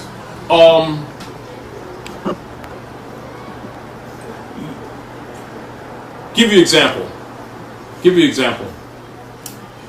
Because you or I think, as an example, that, say, for instance, if you're paying income tax, right? Say you're doing business, right? And you got a license, right? Mm-hmm. And you're paying income tax, etc. You can believe that the United States has a treasury and you're paying the Treasury Department. Am I correct? Correct. Right? And a lot of people do that, don't they? And we're not talking about dummies, are we? No. Talking about intelligent people, right? And we're talking about people that are in our families, people we know, we respect, and all degrees. Am I correct? Correct. So let's go to congressional records, and I'll show you the same analysis that I'm talking about. Obama got a nationality, and when I said that a black man can't be president, it does not mean that I take personal affront to that or that I agree with someone's position. We're talking the fact. Because a black man is property. That's one of the brands that was created by the Dutch masters to identify property. It's chattel property. It's not a human being. However, if they get you to agree with that, it is a legal status that compromises the natural person and takes them out of the natural status into a status of color. And a status of color in law, for instance, you already know, because we use those words loosely, people of color and terms like that, and we feel pretty comfortable with it because it's commonly used. However, anybody that knows law, and of course it's in operation every day when they're dealing with us. Person of color is an artificial person. But most of our people will tell you it's Afrocentricity, wouldn't they? And just because they want to believe that, it doesn't change the fact that it is an artificial person. And when such persons come before any tribunal in law or in civilization, it's a class. They're in a class, and they agreed to that. And the Christian black codes automatically come into play. The Buck Act and the Negro Act, etc., come into play automatically. Now, it is in fact a legal status. It is not dismissed. It is indeed, just as you said, it's their reality. So the slave caste has a reality of their status, even if they don't understand that as status. And so does the ruling class know that that's their reality and deal with it accordingly, right? Example. Here, will you read this for a minute? Just these first paragraphs. I can agree with what you said. Now, these first 3 paragraphs, and I'm going to show you something. And I want to have the doc see, because he's a constitutionalist too. We're both constitutionalists because we know it comes from our law. All right? Do you understand? And so therefore, if me or you, if we're guiding our people in some kind of organized body, and logically, yes, we're going to try to do some economic parity within our community, but we must take in consideration that it's being controlled by outside forces, meaning that we're under colonial operations. Therefore, to some degree, we're going to have to deal with them whether we like it or not. Therefore, it is intelligent that we deal with them with intelligence and knowing who they are and knowing self. You know, and I know, that when our people have even these different organizations, right, that they may be doing these so-called community things in, and they may have a 501c3 and stuff like that, don't even know, they be thinking that they're being independent and they're actually signed up for property. Now, just read these 3 paragraphs as an example. This is the congressional records of the United States, right? But just these 3 paragraphs will demonstrate to you what the leader guys know, what these politicians know, why they got our people marching and praying around, paying income taxes, don't even know who they're paying, got 501c3 with their little black organizations, thinking that they're really pulling their people ahead, when the leader guys know this, but they won't tell this to the followers because they won't buy you a $3,000 suit. You understand? And get you that nice Lexus and Cadillac out there. While you throwing the passwords at them, you know, like Jesus, God, Allah, Moses, Muhammad, and all mystery.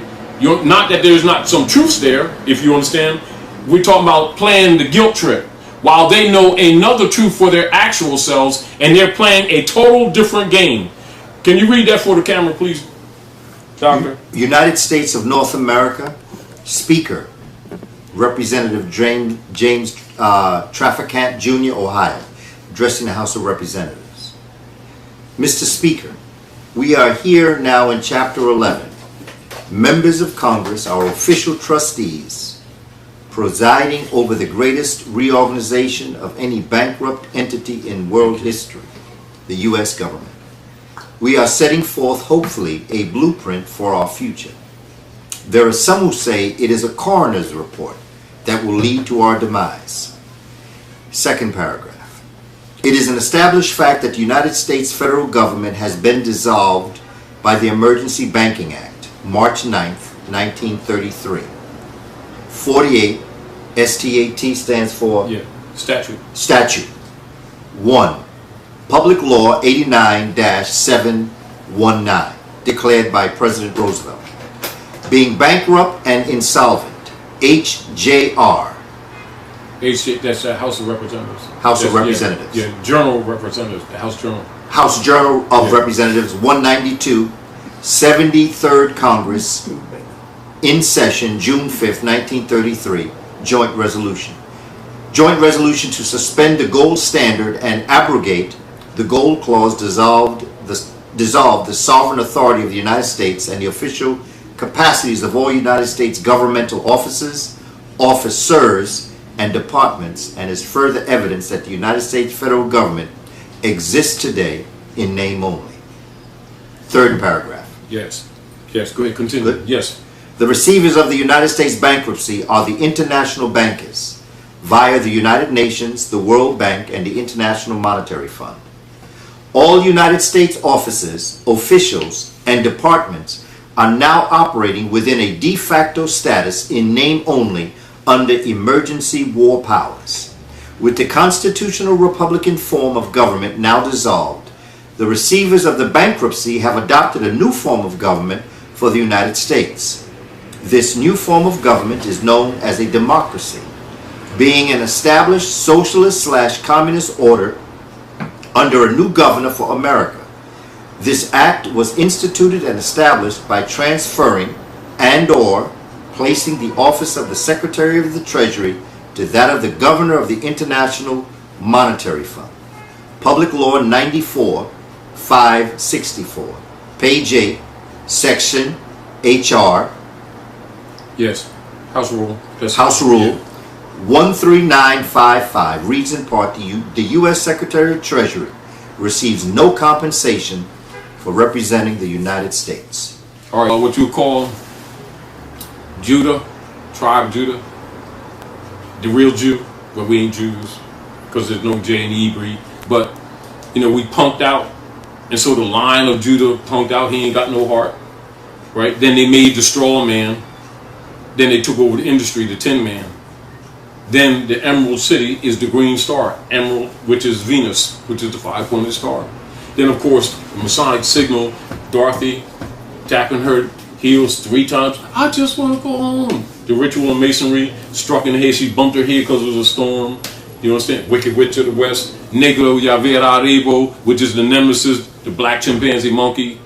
You understand? The monkeys is the nemesis and the wicked witch. Quack, quack, quack. And then follow the yellow brick road, the Zodiac Law, to the Emerald City, Wizard of Oz. Then dog, God spelled backwards, pulls the curtain, everybody's shaking, they scared. And dog, he ain't gonna know, because he ain't going into the big Wizard of Oz, you know, he's a big fraud. In other words, it's really still telling you the story of us. It really is. Now, understanding the analogy, right? And understanding that writers craft stories. Symboliographers. Craft stories in order to lead readers. Yes. Down the path that they want the leader to go. Also, in order to talk to each other. In order to understand the Yes. story. The term negro comes from one language, from one area. How could that language from that area, how could the people who name the area, name its application? Spain, Spanish. All right. Iberian Peninsula. All right. Now, when you look at white person in law, and they talk about the Iberian Peninsula, who does the free white person apply to?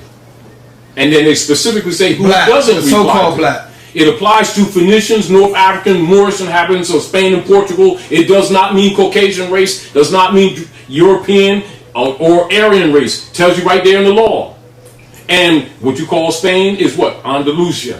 And who ruled there? Now, when Obama left and he made the speech in Hucuta, right, and revealed that the Constitution, right, come from what? Muslim law. Yes. Then his wife goes to the Alhambra, the last stronghold of the Moors. They triangulated right in your face. Then he come back here and sign the rights of indigenous people, and our people still ain't caught on.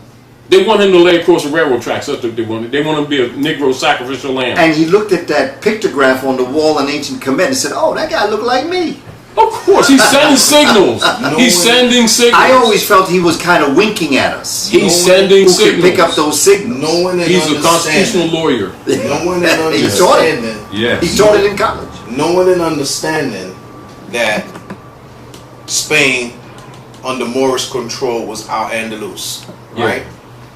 Further understanding that 711 AD, Tariq ibn Zayd conquered Spain, defeated Roderick, king of the Visigoths, right?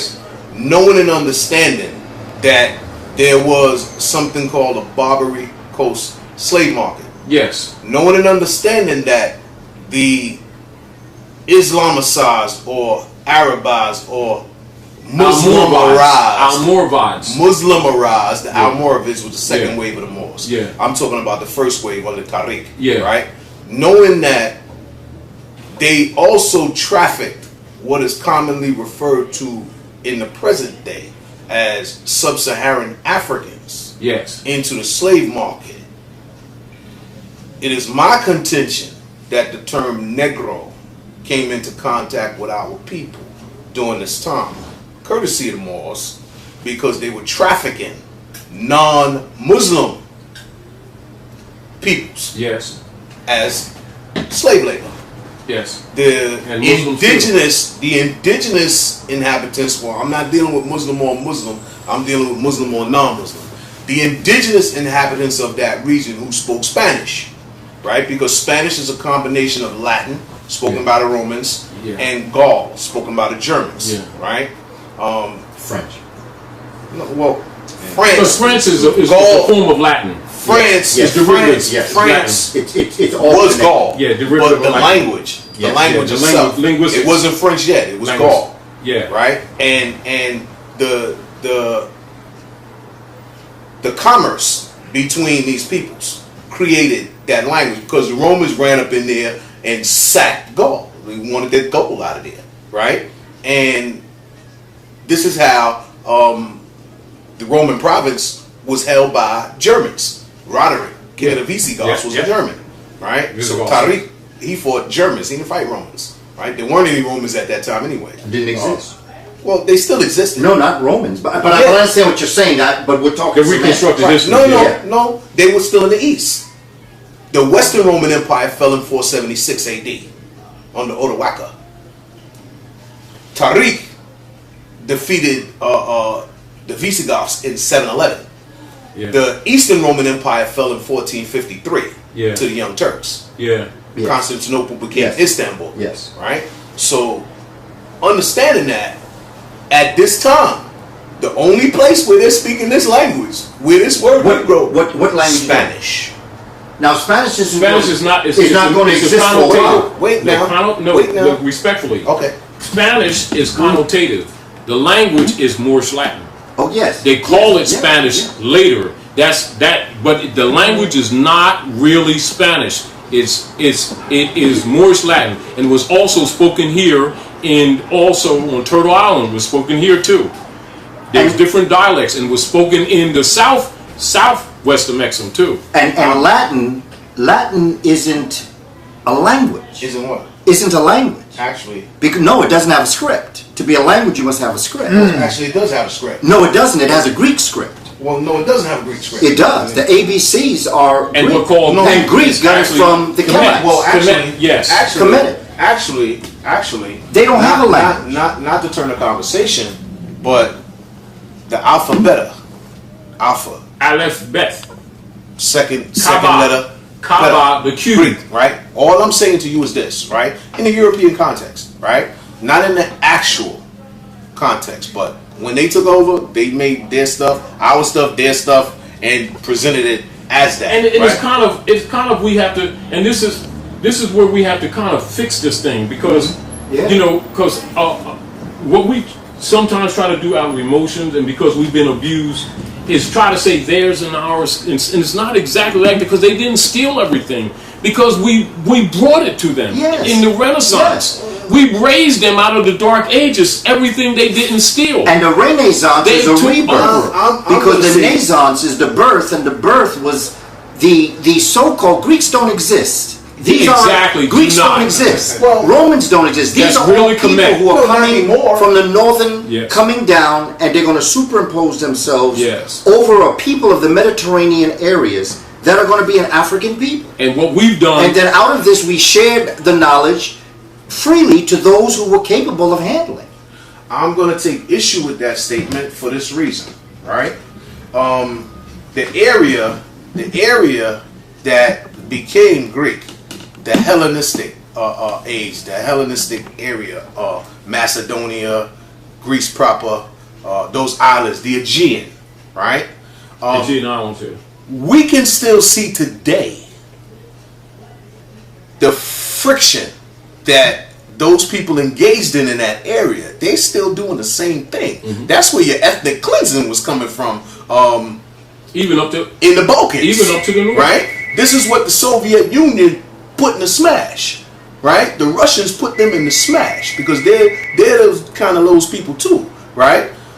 Slavic people, right? That's where the word slave came from. And in 146 BC, Rome annexed Greece. There was no more Greece after that. It stopped being the Hellenistic age or the Grecian age and became the Greco-Roman era.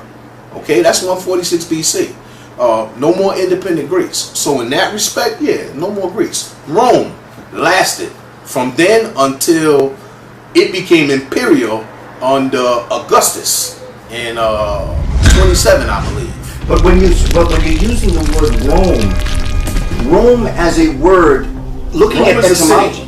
No, well, Rome is a mythological concept created Yes. when they were defining how they came into existence between these two brothers that had a war, Romulus and Yeah, Remus. Remus. Romulus won, and therefore, but they really were peoples of the northern areas that had come down into this and had congregated around what's called the Latium mountain ranges, and then out of this comes Latin. But these are people who, as a people, don't really exist. Exactly. They come into more existence. Let them talk. They come into existence because of the nature of them physically moving into an area.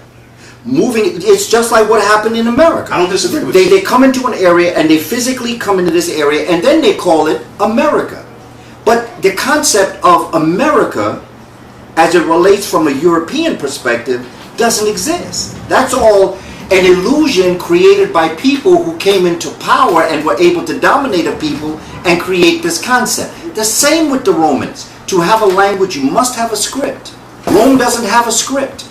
Greek doesn't have a script. And you have to have a language, a symbolism, siphons that are going to give you that unique flavor. And that third language in the Rosetta Stone is really another Kemetic African language that the Greeks, no, hieratic is the middle one. You have the so-called hieroglyphs or meduneta at the top, the pictograph.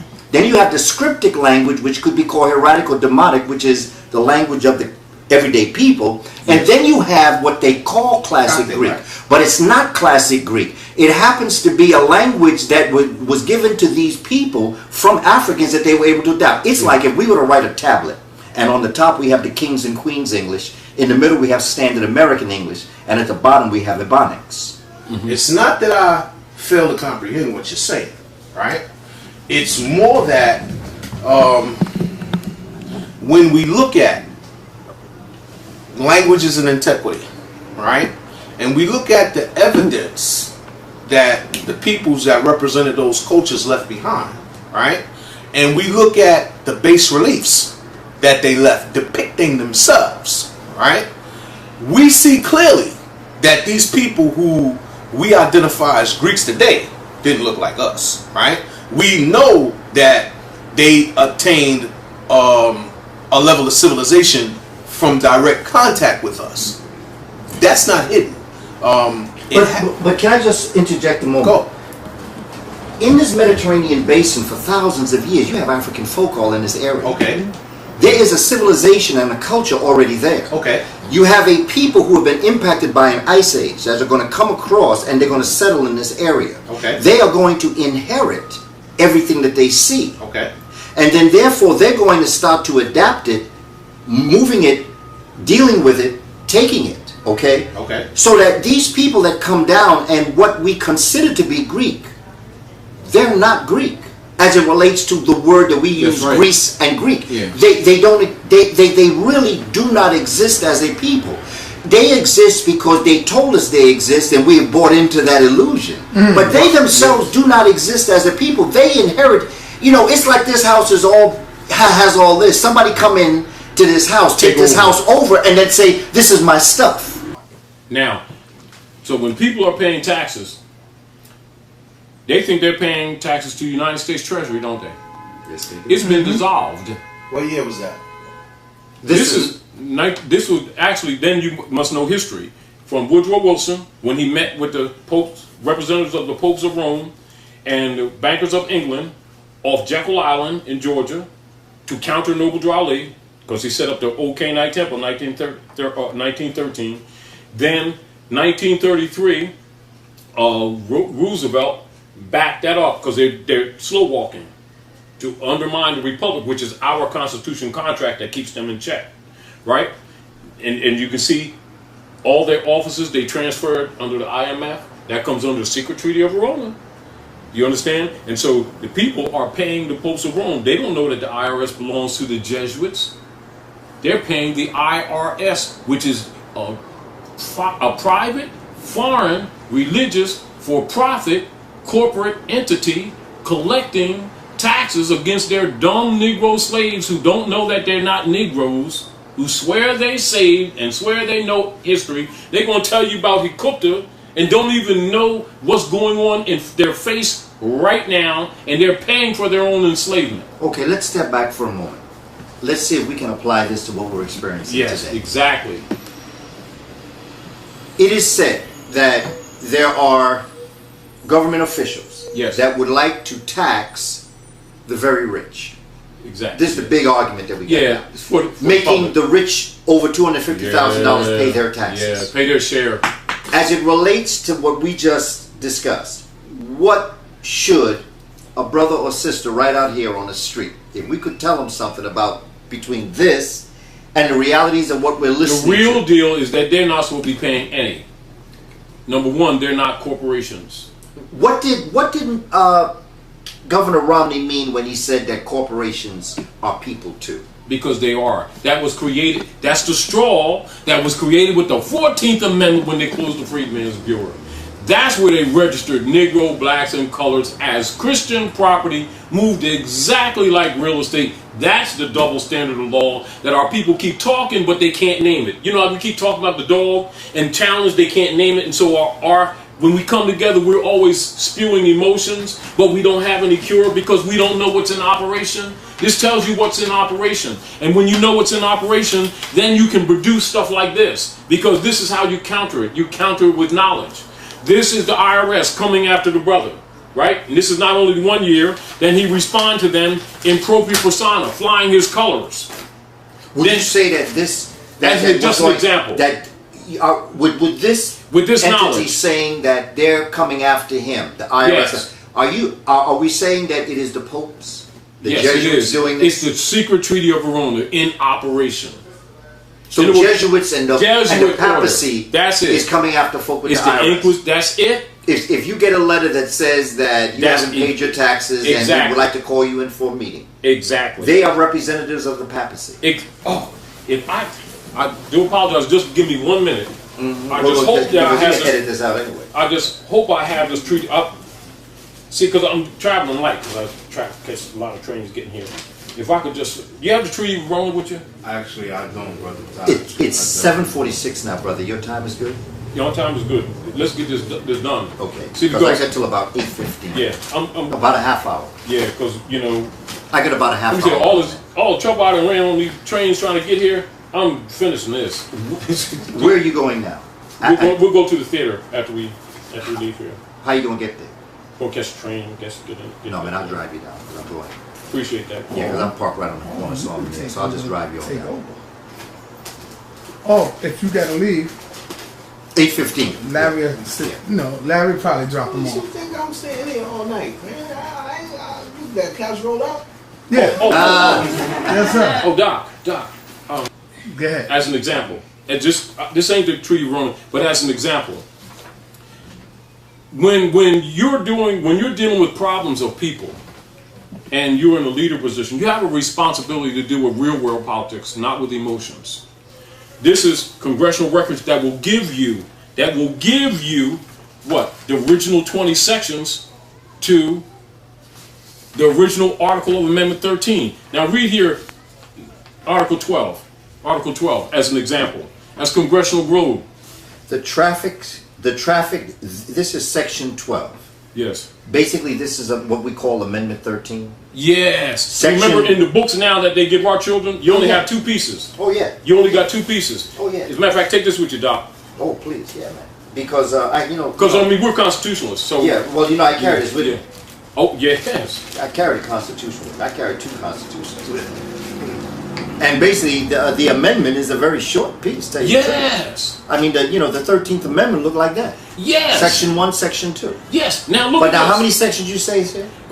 Here's the congressional records. Now this is back to the point, and this is what I'm saying to you: how our people are being educated, and they think they're being educated. That's social engineering, connotative linguistics. Now we're taking this. Now, as you can see, it's copied directly from the Congressional Globe. This is because people will say, "Oh man, y'all Moors making this stuff up." That's that Moorish thing, right? We deal with knowledge. Read that. Okay. Now read that yourself. No, read this. Would it work? Now here's Amendment 13. I see that there are 2 sections here. Section 1, neither slavery nor involuntary servitude, comma, except as a punishment for crime whereof the party shall have been duly convicted, comma, shall exist within the United States, comma, or any place subject to their jurisdiction. Section 2, Congress shall have the power to enforce this article by appropriate legislation. It appears, brother, what we are talking about here is that those are 2 sections in here. Yes. However, in reality, to this particular amendment, I count 20. Yes. 20 sections, of which only 2 are here. Yes. Which means there are 18 things folk don't know. What would happen with the general masses, right? When our people are talking about the social problems in our community, and then we bring up the facts that scholars know, it would appear that we're contradicting our brothers in the little clubs, the little Negro groups that are marching and praying and all this other stuff, and they think that we're countering them when we're really trying to bring their degrees up because information is being held back from them. Do you understand what I'm saying? I understand exactly what you're saying. Now read number 12. Here's number, now, I gave 2. Brother shared this. This is section 12. That is what? 10 below the 2 I gave you. Yes. Okay. The traffic in slaves with Africa is hereby forever prohibited on pain of death and the forfeiture of all the rights and property of persons engaged therein, and the descendants of Africans shall not be citizens. Now, does any of our people need to expatriate from some citizenship that never existed? You can't. Exactly. You can't leave what you never were. Exactly. Can they be so-called U.S. citizens and then be taxable under the U.S. codes? They can't be if they're not citizens. Oh. So what happens if you bring this argument to our people and they're caught in the emotional belief systems that are taught on the street corners and through these little Negro clubs? They'll be debating with you all day long, wouldn't they? They would believe that you were telling untruth. Exactly. Or I have and they would opinion. accuse you of you made this up. Exactly. Now, here's a demonstration. Now, and I'd rather you do it because we're both constitutional. Because I'm sharing with you, really. You know, because we didn't get a chance to talk. You know, because we're always moving. Yes. This is the first time you and I ever really got to sit down. Because we're always rolling. Now, here's the Internal Revenue Service coming at a brother, and you see the exhibit because they're taking him to court, right? Okay. Now, here's his response. And he's flying his colors, and then there's the Internal Revenue's response to his response. Now, have you read it so you know it's not coming from me. This is here, back to Brother Sonetta, because we always rap and we talk about these things. You know, what is it with this sovereignty thing? You know, because when you're talking sovereignty, you're talking nationality. So let's talk about it in work, which means here's a demonstration of it in work. It ain't got to prove. You know, I say, I'm from Missouri. All right, here's evidence. I gave you one piece of evidence. Now I'm going to give you another piece of evidence to back that evidence up. Because the issue is status all over the world, isn't it? Mm-hmm. Because the status determines a person's capacities and incapacities to exercise rights or claim of property in relation to third parties and the state. And if the identity is neutralized, then the status is dead. And when you're talking status, it equates in society with estate. One's capacity to make claims in relationship to property. Now, as a snippet, this is a standard letter from the IRS, and you can turn around for the camera to see it too. You didn't file a Form 1040 tax return. And this is Exhibit IRS AT12. And they're coming out, and this was not the only one because they're coming for a couple of years, but this is just one.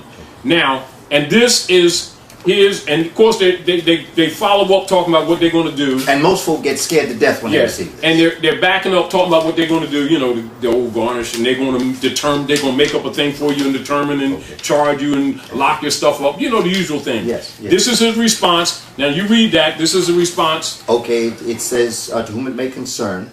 No, you got to come with the structure. Okay. Because in law, when you're talking sovereignty, you don't talk sovereignty, you're talking nationality, so you must fly your colors. Flying your colors means that means your national flag, your flag. In other words, because when you're not flying your colors, you're considered an abandoned ship. Because remember, when they're operating with the birth certificate and those other instruments, they're dealing with bottomry instruments, shipping, port, water, breakwater, you know, old birth, which they also talk about here, which you'll read, where they use the birth certificate, etc., in the congressional record. Now, so when you know, this is demonstrating when you know how you're supposed to structure things to counter their claim. Because they're claiming personam jurisdiction and subject matter jurisdiction, which is classification of law. So you must fly your colors. All right? Now, read and notice the structure of this. Okay. It's important because that deals with the activation of the sovereign right that you're talking about. It's all over the world. The notice in law is sent via United States certified mail, number, then give number. From, and then list name, address, to whom it may concern, Department of Treasury. And then I asked her, Hosang L, going through that, received unsigned mailing dated May 21st, 2012, which is the first document. Which is in reference to the suit that where Right. the IRS was coming Okay. out. Okay. From a mysterious person in your agency, the mailing exhibit, gave number, was received on the 24th day, May 2012. Notice, and then notice date, tax period. This mailing has no signature of a natural living person, which indicates an inducement to fraud. Please send me a complete and clear documentation signed by a natural living person exposing, explaining, revealing, and disclosing the actual and or implied relationship or relevance of your form. As of now, it is unclear to me who you are, what nation's constitution authorized your activities, and how can I recoup or reconvey my already lost, misgiven, misappropriated, and generally wrongfully forwarded monies. Bang, bang, bang. Same heading on top. Yes. Take notice that this correspondence, your mailing, and future correspondence will be published on the Moorish Nation publication website. Please send all further correspondences in care of. Notice to the agent is notice to the agent is notice to the principal. Notice to the principal is notice to the agent. It's got a Moorish stamp. In good faith, trust, truth, and honor, I am. His signature, 5th day of May.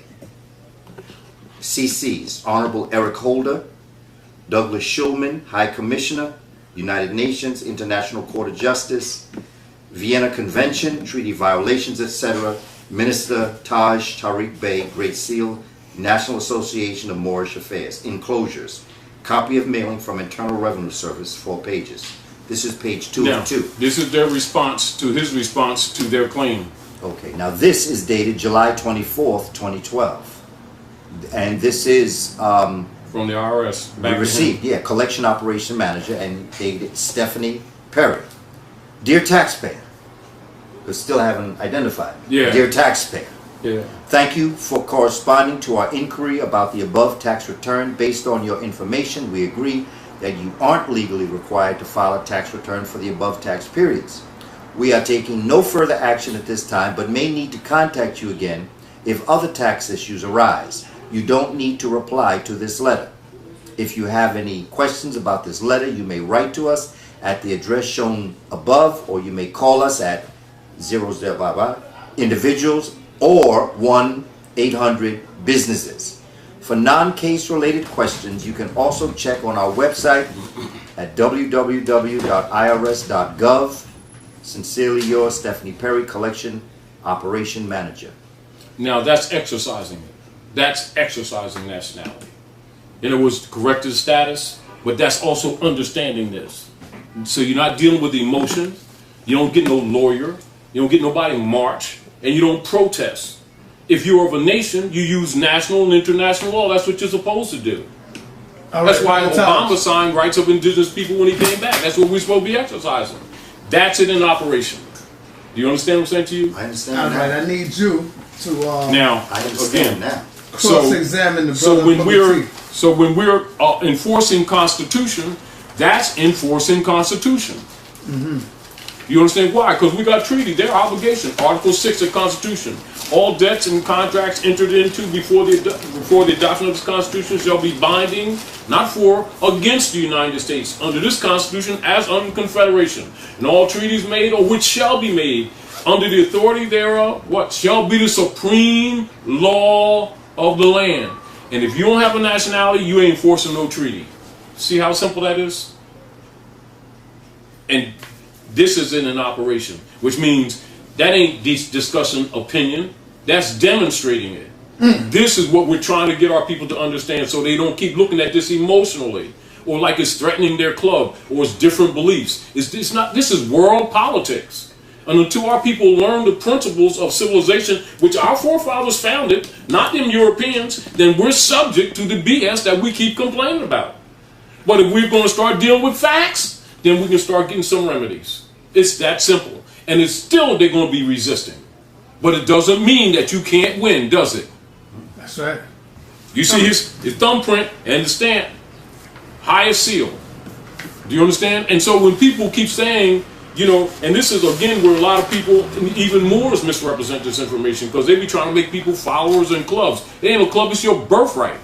Do you understand what I'm saying to you? And it doesn't matter what club you belong to, we're all one. And this is why you see even the brothers on the west side, and etc., with all the so-called Indian tribes, everything. That's why you see them dissolving all the treaties with these frauds. And half of them, with Nonakok and all of them, claim their bloodline, Moorish nationality, because that's where the law stands. In other words, our clubs, our little tribes, yes, but that's where we got divided with each other. That's why there's European rulers in our own land. You know what I'm saying? Because we got caught up in these little tribalisms and thinking that we're going to be supreme. You can't. The sovereignty is not in the tribe. The sovereignty is in the nation, the mother nation. That is the collective nation. You know, and this is where we keep getting tricked. You know, and a lot of people that know these international law principles won't teach it because their little clubs will fall apart. Then they can't pilfer off their little follower guys. This is what Malcolm found out. Because this thing is bigger than you think. That's why when we came down to that ballroom, he already knew what was up. Because there's nowhere to go. This is worldwide. Do you understand? Mm-hmm. Why do you think they closed the books? They killed King, he's 33-degree Mason. He knows. And what did Malcolm found out? Just like many others. You know, they already had schedules for him, for Martin and other people like him, you know, to interject into the different so-called black groups and take credit for stuff that they're doing, just like people take the credit for the March to Washington. That's the Panthers. So when you say King was a 33-degree Mason, was he a Mason of the Negroes, or was he like combined? No. See, they have it separate. Okay. See, because there's still the black codes going on here. And they get to like 33 degrees, but there's 96. If you understand, there's still separation because they're still operating under the secret treaty of Verona. Do you understand what I'm saying? And we need to understand that. Which means our people are, even when they mean some good, they're compromised. And it's not a criticism. It's just accept where you are on the board. Let's work with our strengths. But know where you are. Know what you're playing. Know when you can't dribble. But you're still playing ball, so you got to go to your strengths. Sound good, brother? Peace. I was swatting at a fly. It's Negro fly. What's a Negro, and how did that term get associated with our people?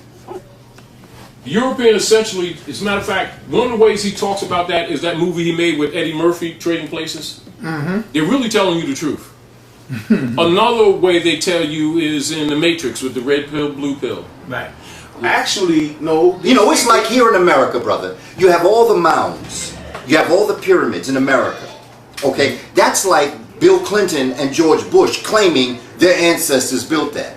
It's like Israelis claiming that their ancestors built the pyramids. They were not in the area at this time to have even thought to build these. Well, as a comical aside, I'd like to know. Now you see why we call them. No, as a disagreeable. It's wonderful, man. As a comical because if aside, I'm on my game, I got to be able to respond. Otherwise, I need to shut As up. a comical aside, I want to point out that the Israelis do claim that they built the pyramids. They just claim that they built them under the lash of a slave master.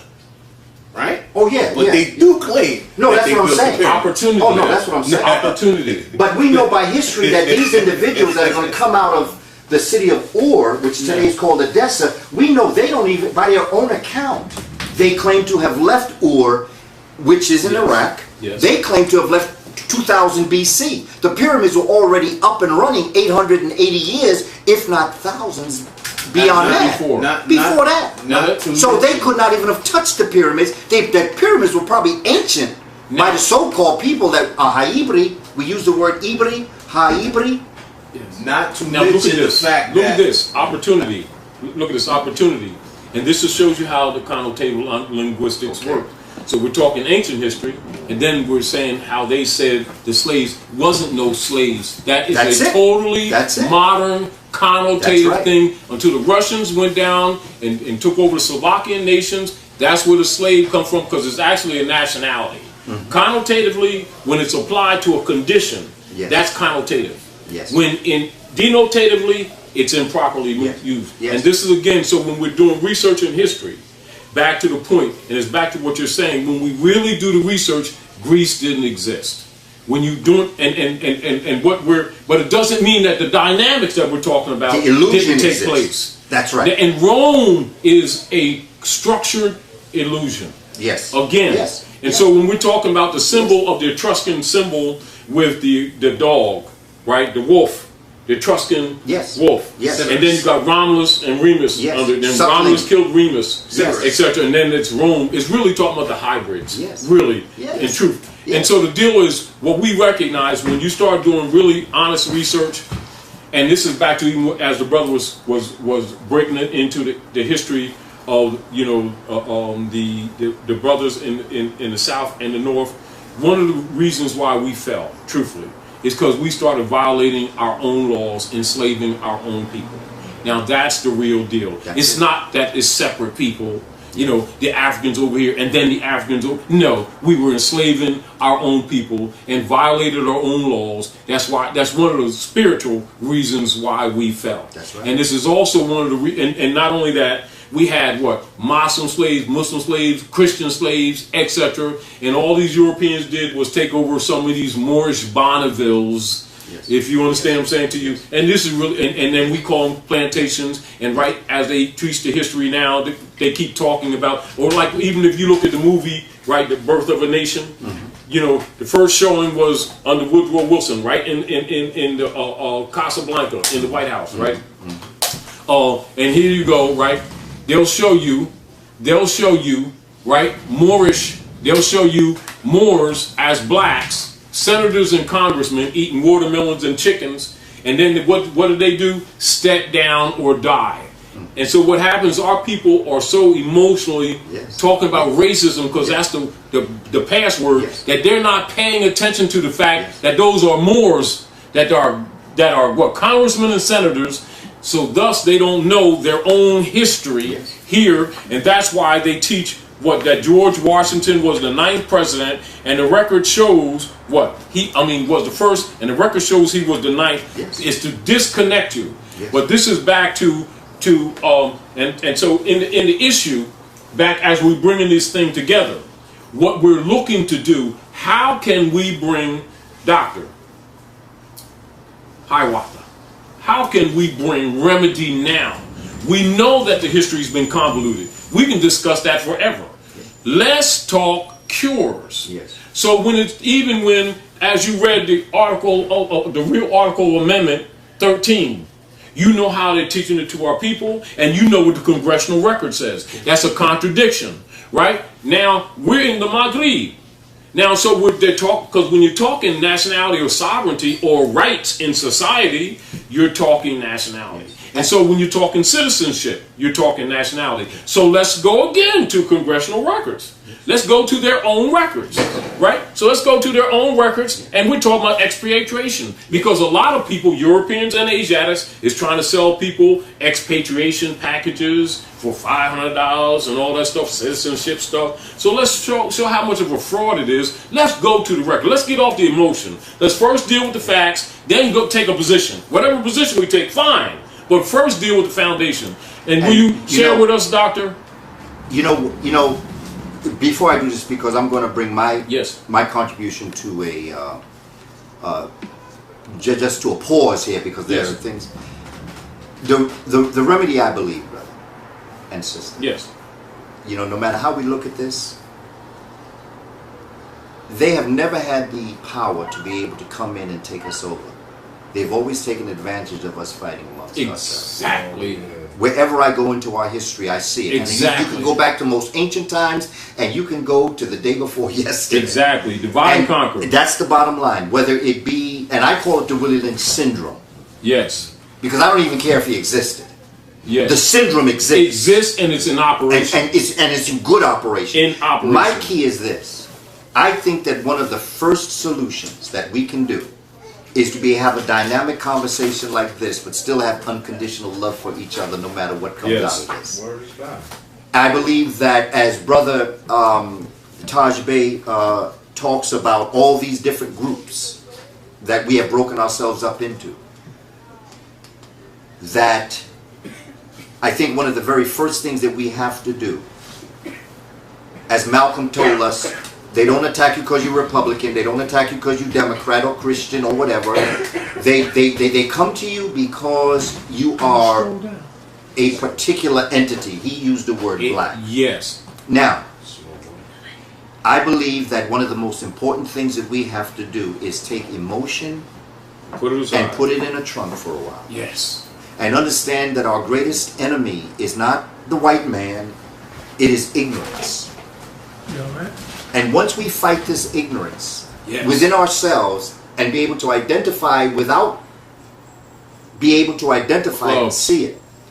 And I think that my contribution is to allow our children to be critical thinkers. Yes.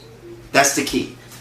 Etymology. That's why when you and I were talking, I was getting on that language arts piece, because when you can understand language and you can understand how people are coming at you, you can decipher critically what it is that they're actually saying and doing. Yes. And as I read these books about African slaves were brought to America, etymologically speaking, that's absolutely unacceptable. That's psychological. That has nothing to do with reality. African slaves, because our children say, psychologically now, when you look at connotative and denotative, this is like when you and I were talking, I was elaborating on this. When you're talking about connotative and denotative, what you're really saying is that in our children's mind, they're saying, well, they were slaves in Africa, so why wouldn't it would make sense that they would be Africans in America? Yes. Not only that, but they talk about, well, Africans had slaves. No, Africans did not have slaves. Exactly. Because in America, it became a law. It became an institution. There's a book by Kenneth Stamp that's called That Peculiar Institution, which dehumanized the person. Exactly.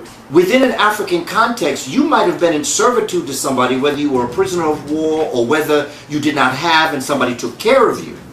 But you were always a human being. You were always viewed upon as a human and sovereign, if you want to use that word. And you were always seen as an entity, and you owned yourself. Yes. But when they made a law that made you equal to the cattle, to the cows, and then you have the Dred Scott decision that says that there is no law that a white man ever has to obey as it relates to a black person, they have removed you from the scope of humanity. Exactly. And under those conditions, you can be treated any way. You can be murdered, you can be raped, you can be taken advantage of, but why not? Even people that come from other places can come here. And they would have as much right because they have a sense of personhood. And they could even be African people. Exactly. That could come and say, well, I'm Ghanaian, I'm Nigerian, I'm Twi, you know, I'm Yoruba. See how status keep coming into play? Exactly. I'm Puerto Rican, I'm Dominican, but what do we say here? Crayons. You see? And this is what we have to start to look at. And if we can just touch the spirits of our children, because they understand this. Because I teach Crayola crayons to children in kindergarten. They understand colors. And they also understand that if you start with red and go to orange and go to yellow, and you go to green and you go to blue and to indigo and then to finally purple, if you put a line across each color as it goes, that end line is black. All colors come out of the black. It absorbs all of them. When you talked about cosmogony and cosmology, we're talking about celestial concepts. We just happen to be on Earth and we're limited to speak Earth concepts. But we are God having a human experience. And how we treat each other is how we treat God. No matter how much we put in the poor box, no matter if we give 10%. And what we have to start to do is get very real with our conversation. Put the emotion aside. Because we can spend our whole life talking about who threw us in the pit. But every moment we talk about that, we're not talking about how to get out the pit. Exactly. We got to get out this pit. Exactly. We got to take the emotion and put it away for a while. No matter how much we may hurt about being in the pit, we got to take that feeling, put it to the side, and put all that energy into getting out of the pit. Start dealing with some remedy. Know thyself. Understand the realities, but then understand the balance and strategy that you're dealing with out here. Because we're dealing with something out that is real. Yes. We know the test does not measure someone's intelligence. But no matter what, our children are going to be judged and moved forward by that standard that we call the standardized test. You know, brother, your children come home. with oodles and boodles of homework that has absolutely nothing whatsoever to do with their being able to intellectually become conscious of how they can become productive, divine human beings to give something as citizens to the world in which we're living in. But that's not the point. That's a billion-dollar business because people make up those homework assignments and they get paid for it. Yes. And we have to understand within the texture and within the temper and tone of this illusion, we also have to be bi-cosmic. We have to understand where we come from, but we also have to understand what we're experiencing. And where we are. And what we and Dr. Clark used to say it. Know who you are in this world, know where you are in this world, know how in the world did you get there, understand why you are in the world, understand what you must do in the world, and how in the world are you going to do it. If we can answer those questions, my brother, we can make this happen. Hotel. Beautiful. What we need is a conspiracy. Okay, you have to explain that. What? Oh no. That's what we need. We need a conspiracy. We need a conspiracy that culminates on the day when everybody thinks the same way. When everybody sees the same thing. Because everybody's looking at the same thing the same way. That comes from conspiracy. That's not something it's not an epiphany. Not necessarily like the Christians have where you fly up into the sky on that day. We need that day, but we don't need to fly. We need to open our eyes. Right? I understand the argument that the Moorish brothers make. Right? I don't make that argument because I don't think people are ready for that argument. Right? Which is why I think Moorish brothers get all the pushback that they get. The nationalistic argument, right? Brothers who know me know that I attack at ground level. I attack the words that I hear coming out of these young people's mouths every day. And I attack older brothers for leading them in that direction, right? Because if I have a rope around your neck, I don't care how much you're telling me, I don't care how much you're telling me that you want to go this way.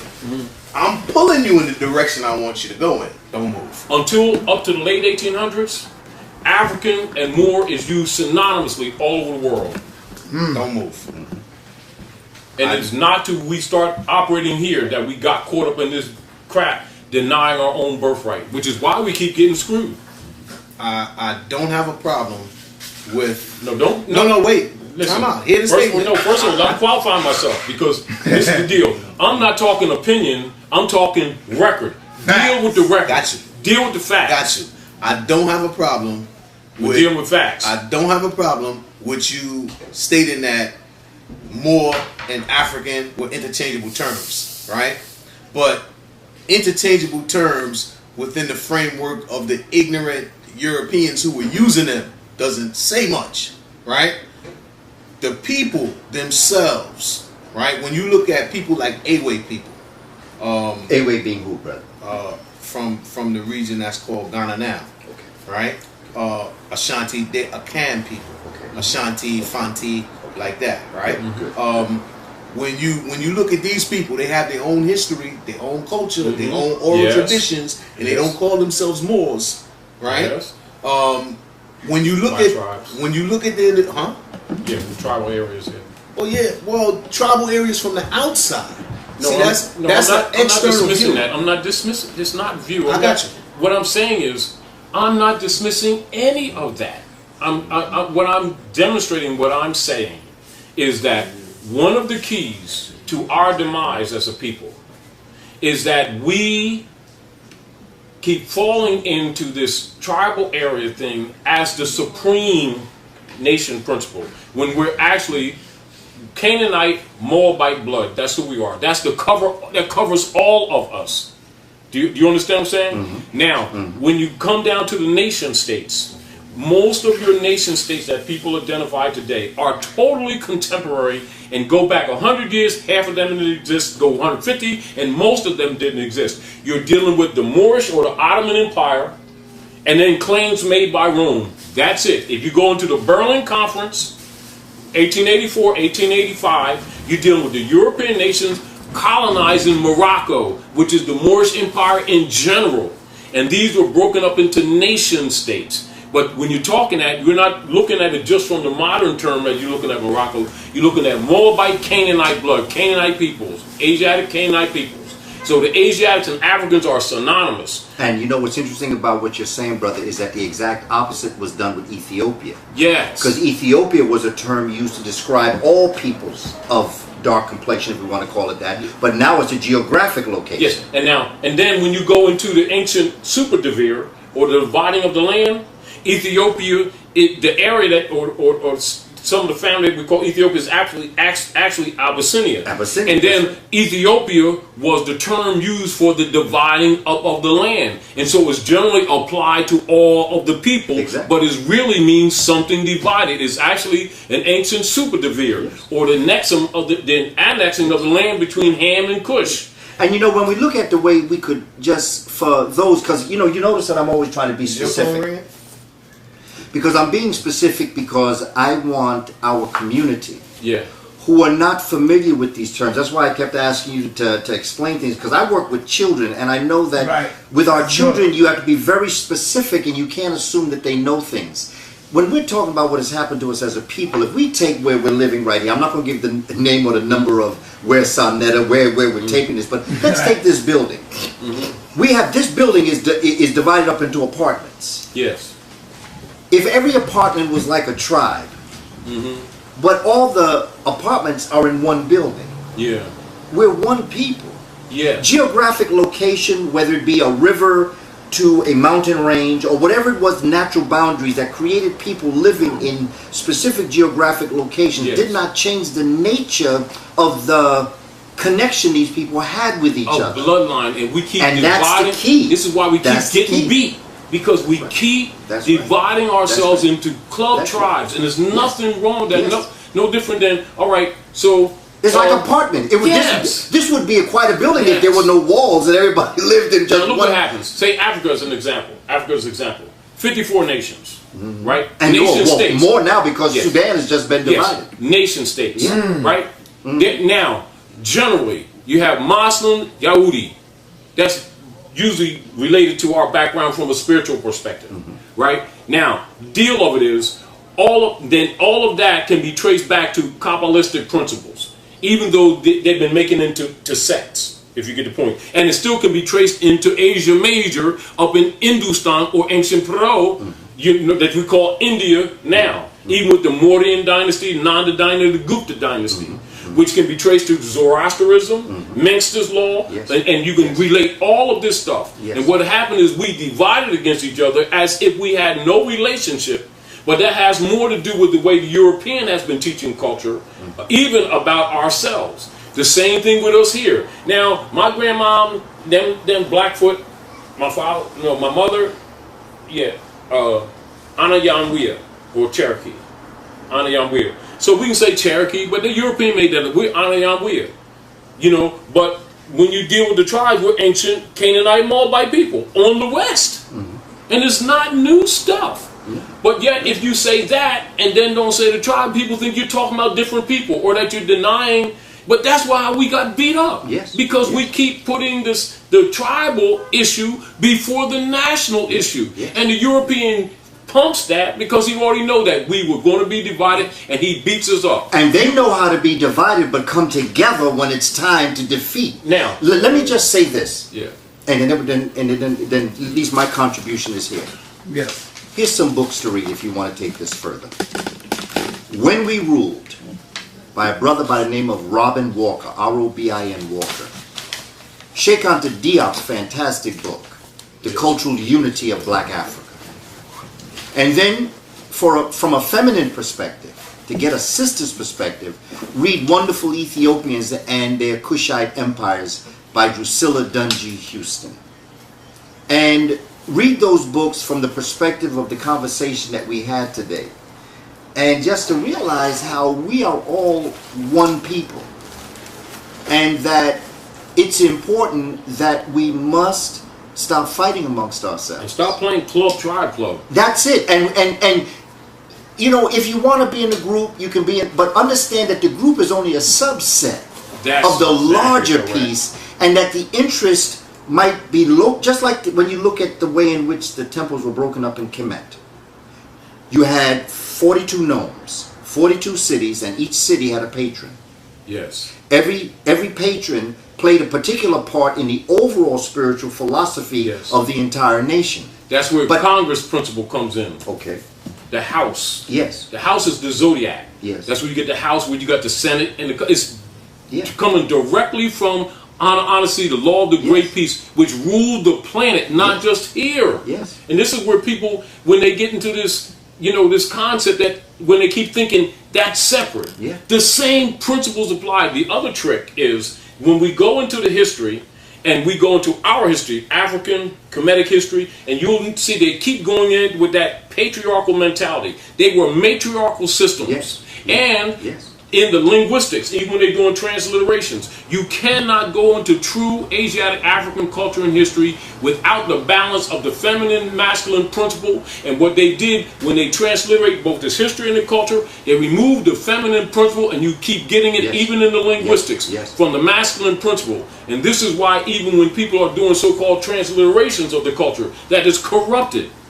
And then because dirt on our own side, we start looking at history, trying to dismiss the dirty part like that didn't have nothing to do with us, and just take the good part, blah, blah, blah. You can go to any school, you want to teach your children, go to the dictionary, go show them a dictionary, go look at black. First thing you're going to do is first put it in its proper matrix. Right after it'll have its proper matrix, because it's got 8 parts of speech, got adjective, which means it's not a noun, which means it can't be person, place, or thing.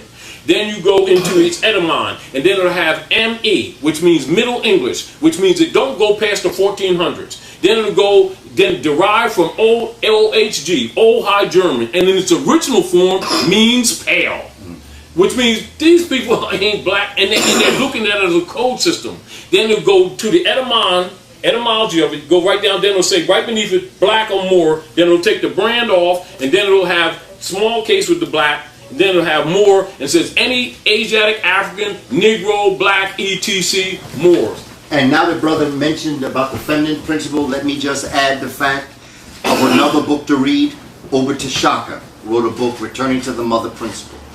And as brother said, although the male sat on the throne, it was the feminine principle that sat the male on the throne. Because who better to put the Pharaoh or the Nesubiti on the throne but the hand that rocked the cradle? Right. Okay. And then what beehive got a king throne? Yes. Yeah. When you look at the big T. You know, symbol. Yeah, but that's because when you came over here, brother, you brought that energy, man. Like, you see how lively things got when you sat over here? He was paying more attention to me when I was over here. I know, go back over there. Yeah, because now it's time. Go ahead, Professor.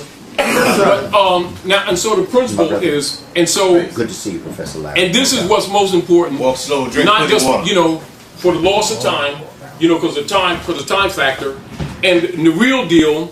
Even as Brother Sonetta, called us, because the major thing that we all look for, and when you look at the work that Sonetta's been doing for years, he takes a neutral position because he's being absolutely objective. Right.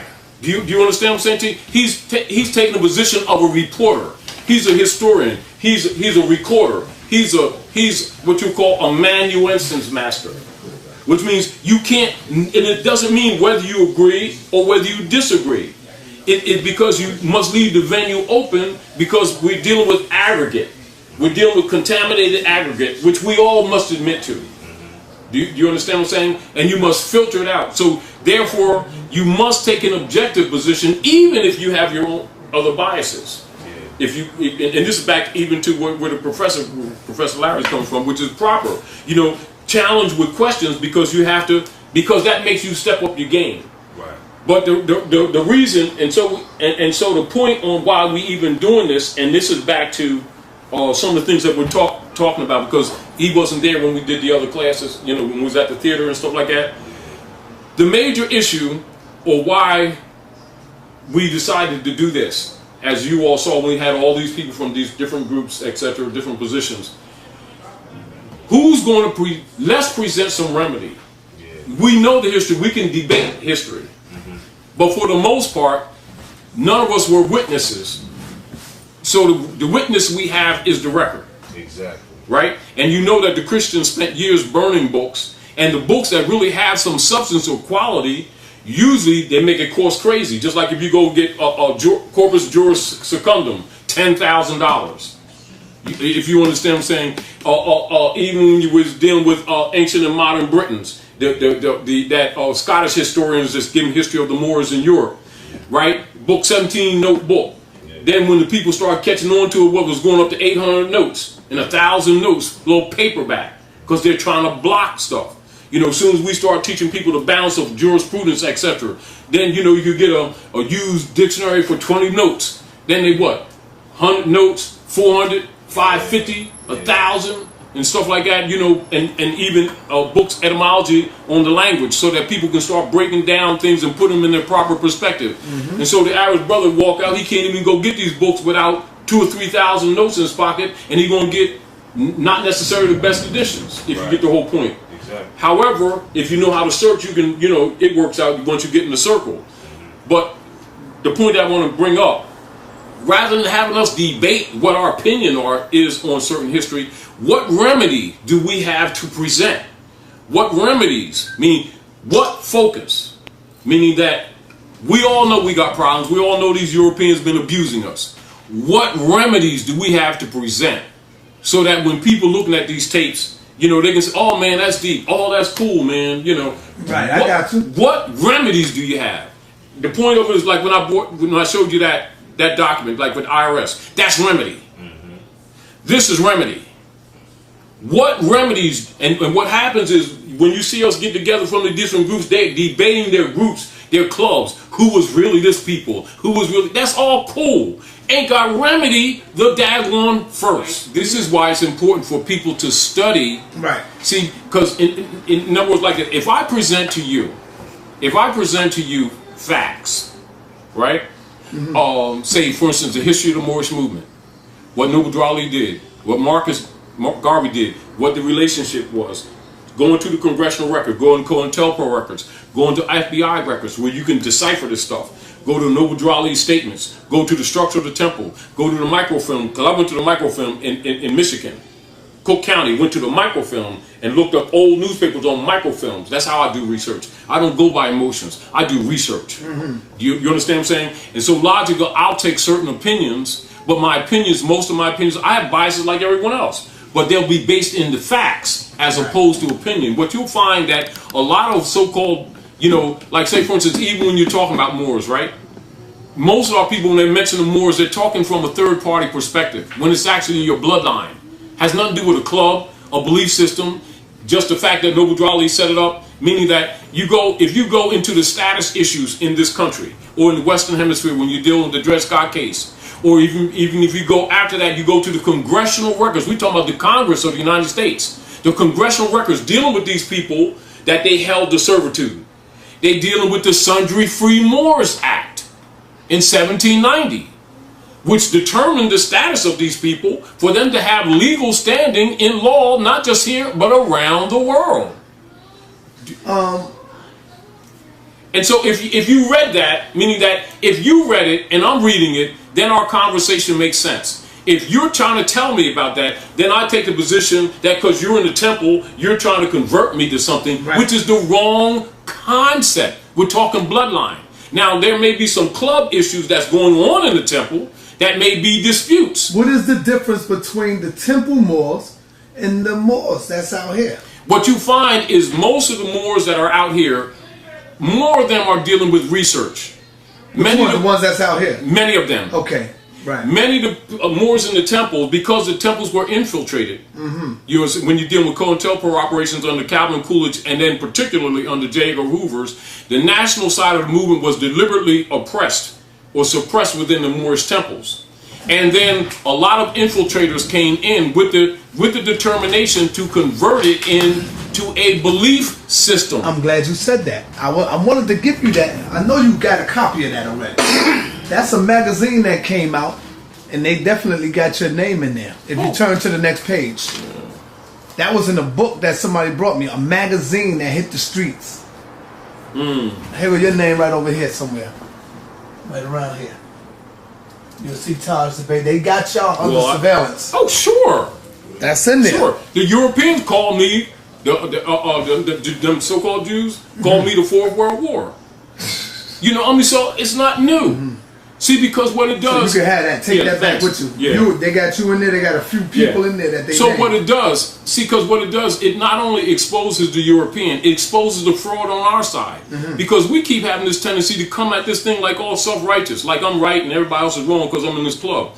Once you understand this, Noble Drew Ali brought or set up a political foundation, a forum for our people to exercise what is recognized by the international community of sovereign right by virtue of you, me, acknowledging our bloodline and the obligations that these Europeans have as an occupying government on people who don't know they're indigenous, who keep thinking only from a slave mentality because that's where they're taught by so-called black leaders and the Europeans. They don't even know that they're the sovereign nobles of the land. They don't even know that while we're talking, debating all these Negro groups, Europeans are in lodges with your with your fezzes on, with your noble titles, Elan Bay on it, and running you with your own stuff. And we sitting around debating our belief systems. We keep talking about our own bloodline, our inheritance from a third-party perspective, which in law makes us incompetent. We keep thinking that this Moorish information is some club started by Noble Drew Ali. No, that's a forum to dispense information that the world is presenting to you. This is why in the Universal Proclamation of Human Rights, 1948, in the Rights of a Child, 1959, under treaty law enforcement under the Clinton administration, and Obama signed the Rights of Indigenous People. In each one of those dictums, it declares for these people to declare their nationality. Because without that, all these other things that these people's seeking cannot be remedied. Because any reparation is a repair in law from one specified and identified nation or nations to another specific and identified nation. That's the only way reparation can take place. It takes place between nations. It doesn't take place between crayon people. Now, the very fact that our people will deny that they're Moors and then turn around and say that they're black is the supreme indicative or indication that they not only don't know language. Do you understand what I'm saying? That they're taking a position that actually neutralizes them in society, but because they're disagreeable about certain parts of the history, they're dismissing their bloodline. That's still your bloodline, whether you like it or not. You understand? And our people are looking at it from a club perspective, which takes them out of inherited capacity. Now, this is why, rather than debate with people, we command that they bring the law book, and then they bring the congressional record, then they bring then they bring etymological dictionaries, and then read, then make your debate. Then get away from saying whether it's my opinion, your opinion. Right. Now let's look at what the world is talking about, not just these Europeans here. We're talking about people from Africa, people from India, Europe, Asia too. All of them are commanding of you the same thing. And we're here squabbling with each other, talking about our clubs. Got no daggone remedy. I want to tell you about God, Jesus, Allah, Muhammad, and everything. Can't cure a daggone thing. We keep funding a bunch of Negro organizations that just keep us spinning wheels year after year after year. Cost more. Europeans still screwing us. They don't even know how to address a court. Don't even know how to address treaty law. Don't know how to address constitution law. Don't even know how to address the IRS that keep coming and destroying the community. But they know connect. We're full of crap. Do you consider yourself a lawyer? No. Why not take that profession to help our people? No. Because a lot of the Moors know they law. See, but that's a requirement. Let me explain to you. This is the point. Law and history goes together. The only thing where is people associate that with Moors is because the Moors taught jurisprudence. It's the Moors that brought the European out of darkness, and he's ruling us with our own stuff right here. And our people keep saying that's his stuff. That's your stuff. Our concepts are wrong. And it's sort of like, here we're the direct descendants of the founders of civilization, and when the principles of civilization are presented, we start debating tribalism. Meanwhile, our own laws being used against us, and this European got the Sphinx head with the Moorish sword above it, means the subjugation of the Moabite woman. They may be claiming to be Christian, Jew, or whatever they may be claiming, and they're ruling you with your own stuff. And we get in debates, trying to see who got the biggest penis, or who got the most knowledge, rather than bringing remedies. You know, they don't have remedies. For instance, like when they go in courtroom, they keep saying white man's law. Yes, white man's law. They just don't know that they're white men. You understand what I'm saying to you?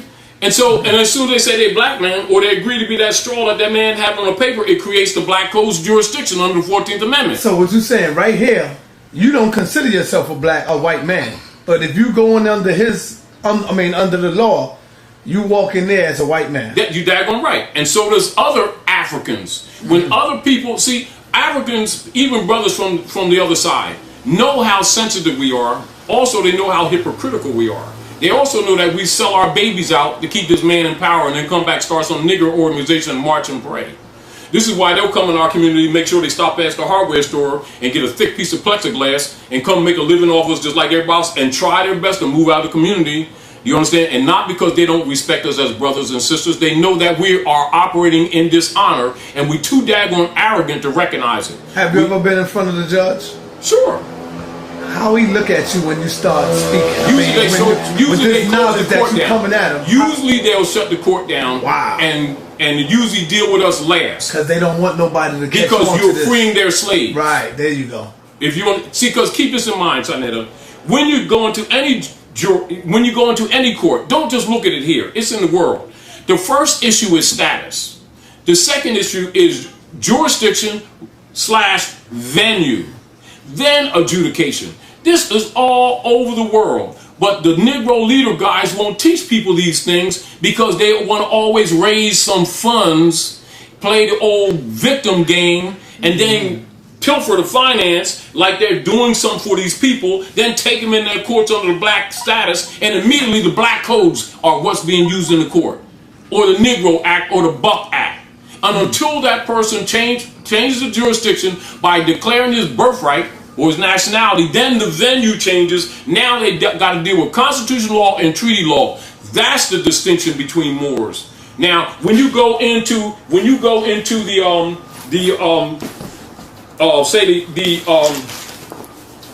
I gave him books, so I'm gonna see if I have anything left to demonstrate.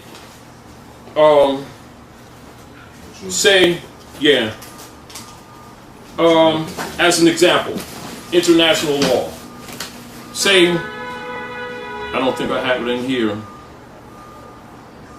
All right, say the House of Representatives. This is 1790, right? And I'll show you a issue in law. In law. Now, how you want to take it, how I want to take it, what people's opinions are, is irrelevant. Right. Because most of our opinions is because, we didn't feed the dog. Or a woman didn't act like this morning, so we taking that on the world. Because it's in dealing with national and international laws, not dealing with opinion. You understand? So status is the issue. That's the foundation. Which means it doesn't matter whether he believes in some religion or not, it's irrelevant. Although we had our own religion, do you understand? Right. Now, and you know, Sinetta, because you see the dynamics. That when people are talking about the Moors, they keep talking from a club perspective or a belief perspective. When the real issue that Noble Drawley brought is the political forum for the return of the estate, the birthright. Then you understand that argument, because this reveals a lot of it. You understand? Right. Go ahead. I just want to refer back to an earlier statement of mine concerning Al-Andalus and the trafficking of quote unquote. I'm not calling these people this. This is what these people are called, right? Sub-Saharan Africans. Yes. Into Al-Andalus by Moors. Yes. I'm making a argument, and you seem to be substantiating my argument, although I know you don't mean to do that. Yeah, you are delineating and distinguishing between the status of those who realize that they are Moors and those who do not. Those who accept the status of Negro, colored, black, what have you, African American. Which is artificial. I'm not making that point right now. We can make that point, but I'm not making that point right now. The point I'm making is that you are substantiating that there was a differentiation between status. between people who looked exactly alike, but those who knew who they were and those who did not. Exactly. Right? Now, that's what's before the my court. point, the earlier point was that in Get Al to the Andalus, point, brother. in Al, no, it's necessary to do this. Okay, good. In Al Andalus, right, that the Spanish-speaking people made that same distinction between those who were Muslims, Moors, and those who were not. Morenos and Moranos. Morenos Now, and Morenos, and Negros. Morenos, Moranos is generally referring to the Asiatic Africans who were Muslim that was converted to Christianity, and the others, Moranos, were Ibri, or what you call Hebrew, or Jews that was converted to Christianity, yet they were both Asiatic African people, means the same people. And when you're dealing with the Moors and in their ventures into Europe, etc., they were both Muslims and Jews. They weren't, the concept is that they were just Muslims. This was usually perpetrated in history. They were Muslims and Ibri, or what you call Jews. And as a matter of fact, when you deal with the philosophy and the culture, Muslim children and Jews lived together. And even the original Christos, or what you deal with the so-called Christians that were Orthodox, that dealt with the principles of Hero, or what you call Hindustan. Because all of the philosophies are rooted in one principle, Kabbalistic principle. What you see when the secularisms take place, you'll see them, even whether Islam, Christianity, Jew, have all these divisions, when all of those philosophies can be traced to a common origin. And all scholars know this. But what I'm projecting here, and my argument here, is not really an argument. What I'm presenting is trying to demonstrate, meaning the reason I even do what I do, Sonetta, is that I'm not interested in this continued my club, your club, my wiener is bigger than yours. I'm interested in remedy. I'm interested in our people being able to travel up and down the street. Yeah, that's right. Do you understand? Getting this European off them back. When you doing a business, you being a businessman with IRS or somebody coming at you trying to take your stuff. This is what I'm interested in. And I got evidence of remedy. I'm not interested in debating opinions, because most of what we debate when we debate are opinions and biases that we have both against ourselves and others, even though we don't like to admit that we got a bunch of biases. I'm interested in remedy. As an example like this, if I bring remedy, like our people always profiled, right? They have a bunch of people marching around or raising finance for, get some European people claiming to be Jews or not Jews, the so-called represent us in court and stuff like this. So I'm interested in stuff like this that bring remedy. You understand? But I also know that in court, as you can see, the status, this is what happens in court. And this is not opinion. This is what happens in court. When you walk into a court under those brands, right, that our people don't know brands, automatically the Black Codes and the Negro Act are automatically come in. Because when you confess to that status, that's what the status covers. Do you understand? This is why you see the argument when they're saying anything that may be brought amenable, that may be brought to trial, that they be coming under the laws that any other citizen would be, which is constitutions and treaties. That's all over the world. Why our people keep wanting to be outside of that for some Negro stuff, they have a right to do that. But that is a status that makes them slaves, because they keep agreeing to it. Do you understand? So as an example here, the right to travel, the right to mode of conveyance, the rights of locomotion are all absolute rights. And the police cannot make void the exercise of those rights. That's law. That's remedy. And so this is remedy. But I also know that you must be in propria persona, because even though they'll let you slide sometimes, they will challenge that, because your status is everything. Even with your estate, even with inheritances. As an example, you see people always arguing about the birth certificate, right? Right. Well, yeah, they hypothecated the birth certificate under the Treaty of Verona. Then they should know that too, if they're going to talk about the birth certificate. And then they say that your mother sold you, blah, blah. You know it's BS, because she was incompetent. Meaning that you can't take a person who's a minority, which in law is the same classification as a minor, which means they're incompetent, and sign a contract and be held to that. When it's a bottomry instrument, and not only that, nobody told them that that instrument was transferred to the popes of Rome under the IMF through the IRS and not the United States government, and that marriage certificates are delivered to the Department of Commerce under the Department of Orphans, which makes the issues from the wombs of women non-descendable, which means you can't get an inheritance. What about through child support? How they That's the taking our same, money because they're through doing child it. support? They're doing How it's all it. set up. They're doing it under the bottomry instruments of the birth certificate and the marriage certificate. The birth certificate is used by legal process. I didn't say lawful. Legal process and chicanery to claim the present bodies, the present physical bodies. The marriage certificate hypothecates the eggs in the womb.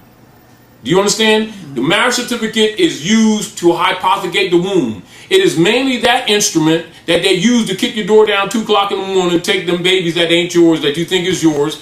And they're called what? Wards of the state, aren't they? Aren't they referred to wards of the state? True. So what is the state? It's a private foreign corporation that's occupying a land that's not theirs, distinguished from the land. That means the children that they're claiming are non-descendable. And so what do? They put a ransom on it, don't they? And that ransom is refuted by Part 1, Article 5 of international law, that they have no right to take the children from the home or claim, because essentially it's claiming jurisdiction, right, under any pretext, right? Now, Obama signed that, and that's what we taught. How come these black leaders don't never talk that? They want to talk about whether he can be president or not. Stupid stuff. Or whether he had a birth certificate or not, instead of talking remedy. And they'll start all kind of organizations and go around talking trash, and they ain't got to remedy the first about nothing. That's why we have little credibility even with the rest of the civilized world. Because we're always looking to battle each other rather than bring in remedy. You know, and this is back to even principles. Our people go into ancient Kemet, break it all down, break down Ma'at, and then break down our Constitution. Do you understand? Got no remedy, nothing to fix nothing, but to prove how different we are with each other. We're full of crap. And this is why the rest of the world don't respect us, even brothers from Africa. And you'll see them coming, they don't sit around talking about African. They'll deal with their nationality, all of them. And most times they know we sensitive. That's why they won't show us their papers, because their papers will have on a white man. And then first thing we say, oh, you racist. You're trying to act like that white man. You're against your own brother. You don't want to live in your own black neighborhood. You know, and that's how we roll. They want to fight and all that old stuff. That's why they don't talk to us. They'll set up shop and get a thick piece of plexiglass because they know we do the animal stuff. 1 minute we act like human beings, next minute we killing our own babies, killing each other, we're stepping on our shoes. But the European can come in our neighborhood, beat us all down, IRS come take your stuff, close your store up, steal your stuff, jump on you on the avenue, talking about where's your license and all stuff, and we get all humble and everything, come with a brother. We want to talk about history, Kemet and everything, don't know crap about crap, can't fix crap. I say this, Sonetta, if they can't bring remedy, I ain't got time for it. I agree with you.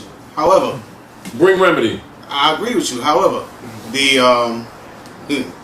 I can't let you push those Africans off on us over here. No, I'm not pushing. No, wait, time out. No. Bring remedy. Let me state what I'm stating. I'm not trying to push them off. Let me state what I'm stating. I didn't interrupt you. Go ahead. Right? They act the way they act because they're savages, right? And there's no time for mincing terms, right? Some of us, the Africans, some of us act the way we act because we're savages, and I don't mean that in a nice way. I mean that in an actual way. And what is a savage? Someone who will kill you and take what you got just because they want it. Don't care about you. Look just like you. Kill you and take what you got, your cell phone. I need one of those. I seen that on TV last night. And kill you for it. That's a savage. Okay? And this is a legacy that comes from the continent of Africa. This is the legacy of tribalism. This is just tribalism after it's been eradicated from your conscious mind, but it's still in the DNA. So when I see somebody that looks like me, where you from? What tribe you from? Instead of the tribe now, it's the city, it's the borough, it's the projects, it's the block. You not from my block. That's tribalism. Okay, that's just in its last stages when it's not like conscious. But that's what it is. And this is something that was deliberately done to us. They broke it down for their purposes. Yeah. But social engineering. How it affects us to this day is on us. And it's a part of this American system, right? Because everything here is for sale. And everything you set up here can be a business. And the business model means you need customers. Or you need somebody to do business on. Not do business with, but do business on. I'm going to buy this cheap and sell it to you for a little more. And take what's left, my re-up. You understand? It's business. And everything here is like that. The social organizations, the political organizations, everything here is a business. The charitable organizations are businesses. Yes. Because the people who work there get paid from the donations. They don't make anything, so they don't produce anything. They don't produce anything, so all the money that they take in comes from donations. So how can they have salaries? Salaried employees. Let me ask you, what is your nationality, Professor? What is your nationality? You know, Brother Larry's a descendant of kidnapped victims, right? Right. And because I can't identify where my ancestors were kidnapped from, I don't claim nationality. Now, in law, now this is what I want you to research, because since we're all dealing with knowledge, right? Right.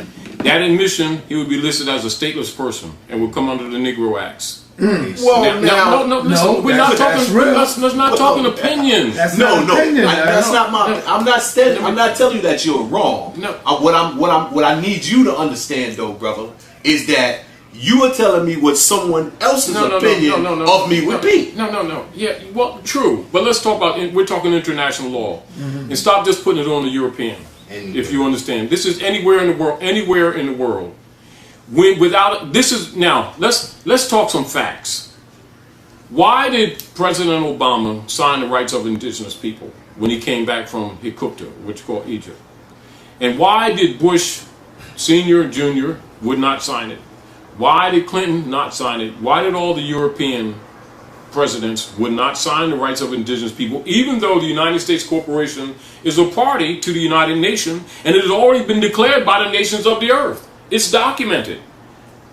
The Organization of American States, and we talk about Pennsylvania, New York, we talk about Organization of Moroccan States. That's descendants of Moroccans in the Western Hemisphere, Americans. That includes Brazil, Argentina, all the way down to Chile, all of the islands, all of the people, Saudi Arabia, Egypt, different nations on that side of Africa signed it. And that is the right or these people here not to be interfered with or hindered from declaring their nationality, as it is a necessary component in world government, not just here, because it determines the legal status of the being in society. Are we clear? Now, one of the problems it's a monster problem that deals with our people is that without a nationality, we're considered what you call all over the world, not just what somebody European considers. This is anywhere. You can go in any African country, any Asian country, anywhere on the planet. Without a nationality, you're declared a stateless person. And a stateless person, only thing that's afforded to them in any society, not Europeans, in any society, are privileges and programs. Demonstrated even by the 14th Amendment for so-called Negroes that keep on buying and selling with European names. They can't even vote with their names unless the president backs up the Senate that signs every second administration or so for them to even vote with them names that are not theirs. Because they're listed as wards of the state, stateless persons, constitutional or psychopathic inferiority. Yeah. They are outside of the human family. Now, so programs only apply to such persons. what people think about us, yes, we can argue one way or another because we know they have different opinions. But what we're talking about, what we're claiming, and what we're demonstrating is not mere opinion. This is called legal status all around the world. And this is important to consider. This is important to consider, Sonetta. We can go deep into all these philosophies and then come back down to the basic aggregate that you just asked, what's your nationality? And we go, and you know what that's too, wait a minute, let's respectfully, let me respectfully, it's not a criticism. Right. We got to be objective. To the world, we declared as incompetent. And we become automatically by our own position wards of the state. I wouldn't care if you say or I say, do you understand, that we're Asiatic or African? In law, in order to be protected by national and international law, you must declare a nationality. If you're Zimbabwean, then say it. If you say Kemetan, but you already know that's not the name of the nation, Egypt, you say it. And your documents better back it up, because if it doesn't, you're declared a stateless person. That's not opinion. That's fact. That is fact, brother. This is also. No, listen. This is fact. This is also. If you don't know who you are, this is your also. nationality. First of all, I know who I am. Right. No, I'm talking about your nationality. First of all, nationality means nation of origin. That's all it means, right? That's all it means, right? No, it's not how it operates in society. No, I'm not talking about how something operates. I'm talking about what something means. What it means is nation of origin, right? What it refers to is this navel, the nationality, where you came from. Yes. I know where I came from. What I'm trying to say is this, though, right? When you talking law, you talking codified opinion.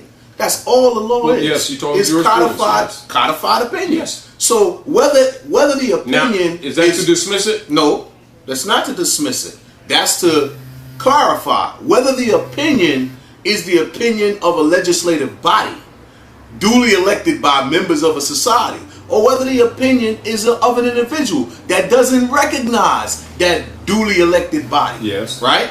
It's still an opinion, right? What we're dealing with is opinions, entities that people construct. Opinions, and even the conversation is opinions. Exactly, but they're entities that people construct. Once people construct entities and leave a record, yes, now it comes away from opinion and becomes facts based on the record. Yes. Okay? Yes. A fact based on the record, which is most of what we've been talking about all night. When we talk about the history of Kemet, I'm not disputing Greece, that. Well, in other words, everything we're talking is opinion on the record.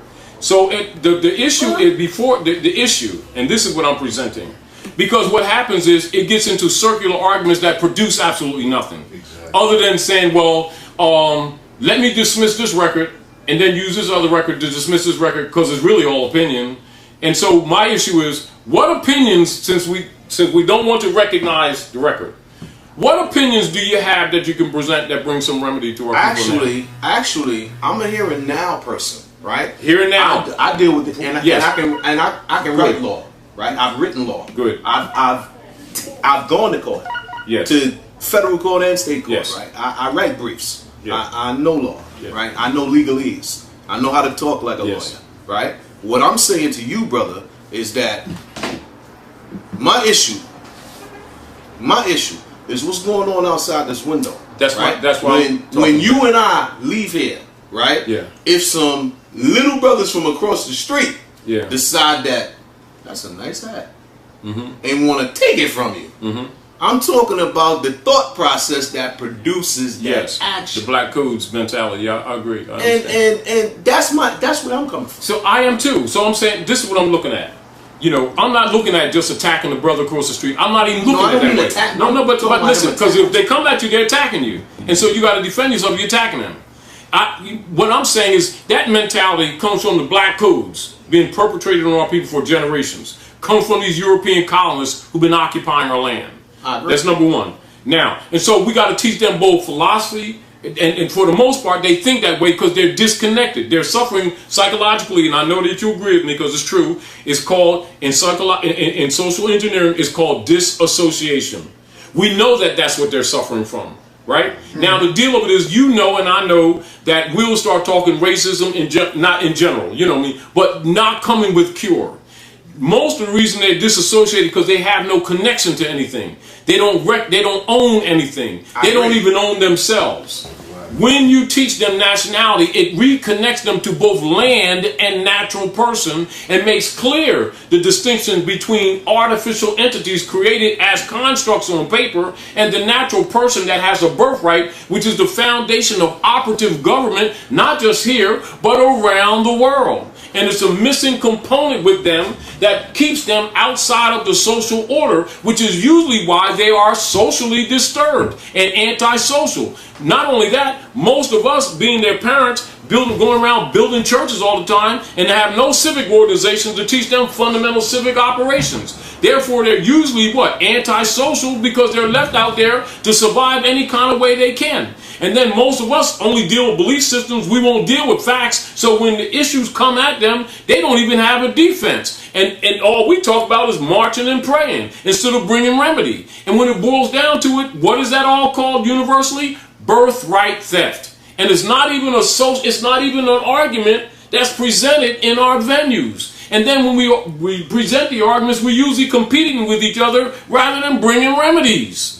And all I'm suggesting is that with all that we do, let's refine our arguments and bring remedy. And if we're not going to bring remedy, then all that other stuff, like the emotions, put them in your pocket, leave them in the trash can, leave them at the door. You know, like you go in the mystery schools or something, take your feet off at the door, take your shoes off at the door, wipe your feet, come humble, sit down, learn from the masters, and then let's share. And when the people come out, let them go out with substance that they can use, not something they can merely believe in. Brother Todd, you go all over teaching, right? Yes. Let the people know how they can get in contact with you. You got emails, you got any... No, this is what I do.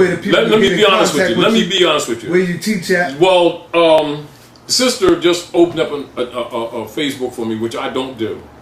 But it's a legitimate Facebook. Right. It's because I'm not plastic. You already know how I roll. Right. And because I try to deal with remedy, I know how emotional people are. And when I started doing email before with my brother and stuff like that, within 2 months I had over 28,000 from around the world, not just North America. I can't even begin, so I don't even do it. Let's be real. Right, I feel you. You know what I mean? So we do rvbaypublications.com, Moorish News, another website, and Moorish Nation Public Records, where we publish our documents that we're dealing with nations around the world, or we're dealing with the president, or dealing with the entities here that's screwing our people, so that our people can examine it. Just like what I just read to you is on the websites. Or you can come to you at the National Black Theater every Wednesday And then night. we also have a section on there. We have the most often asked questions and answers from letters we've gotten over the years from people from the prisons, from people from different countries, from different officials, etc. Stuff that goes on, because fundamentally when it boils down, it's not Taji guy. I'm just another brother doing his duty as a soldier. Get crucial.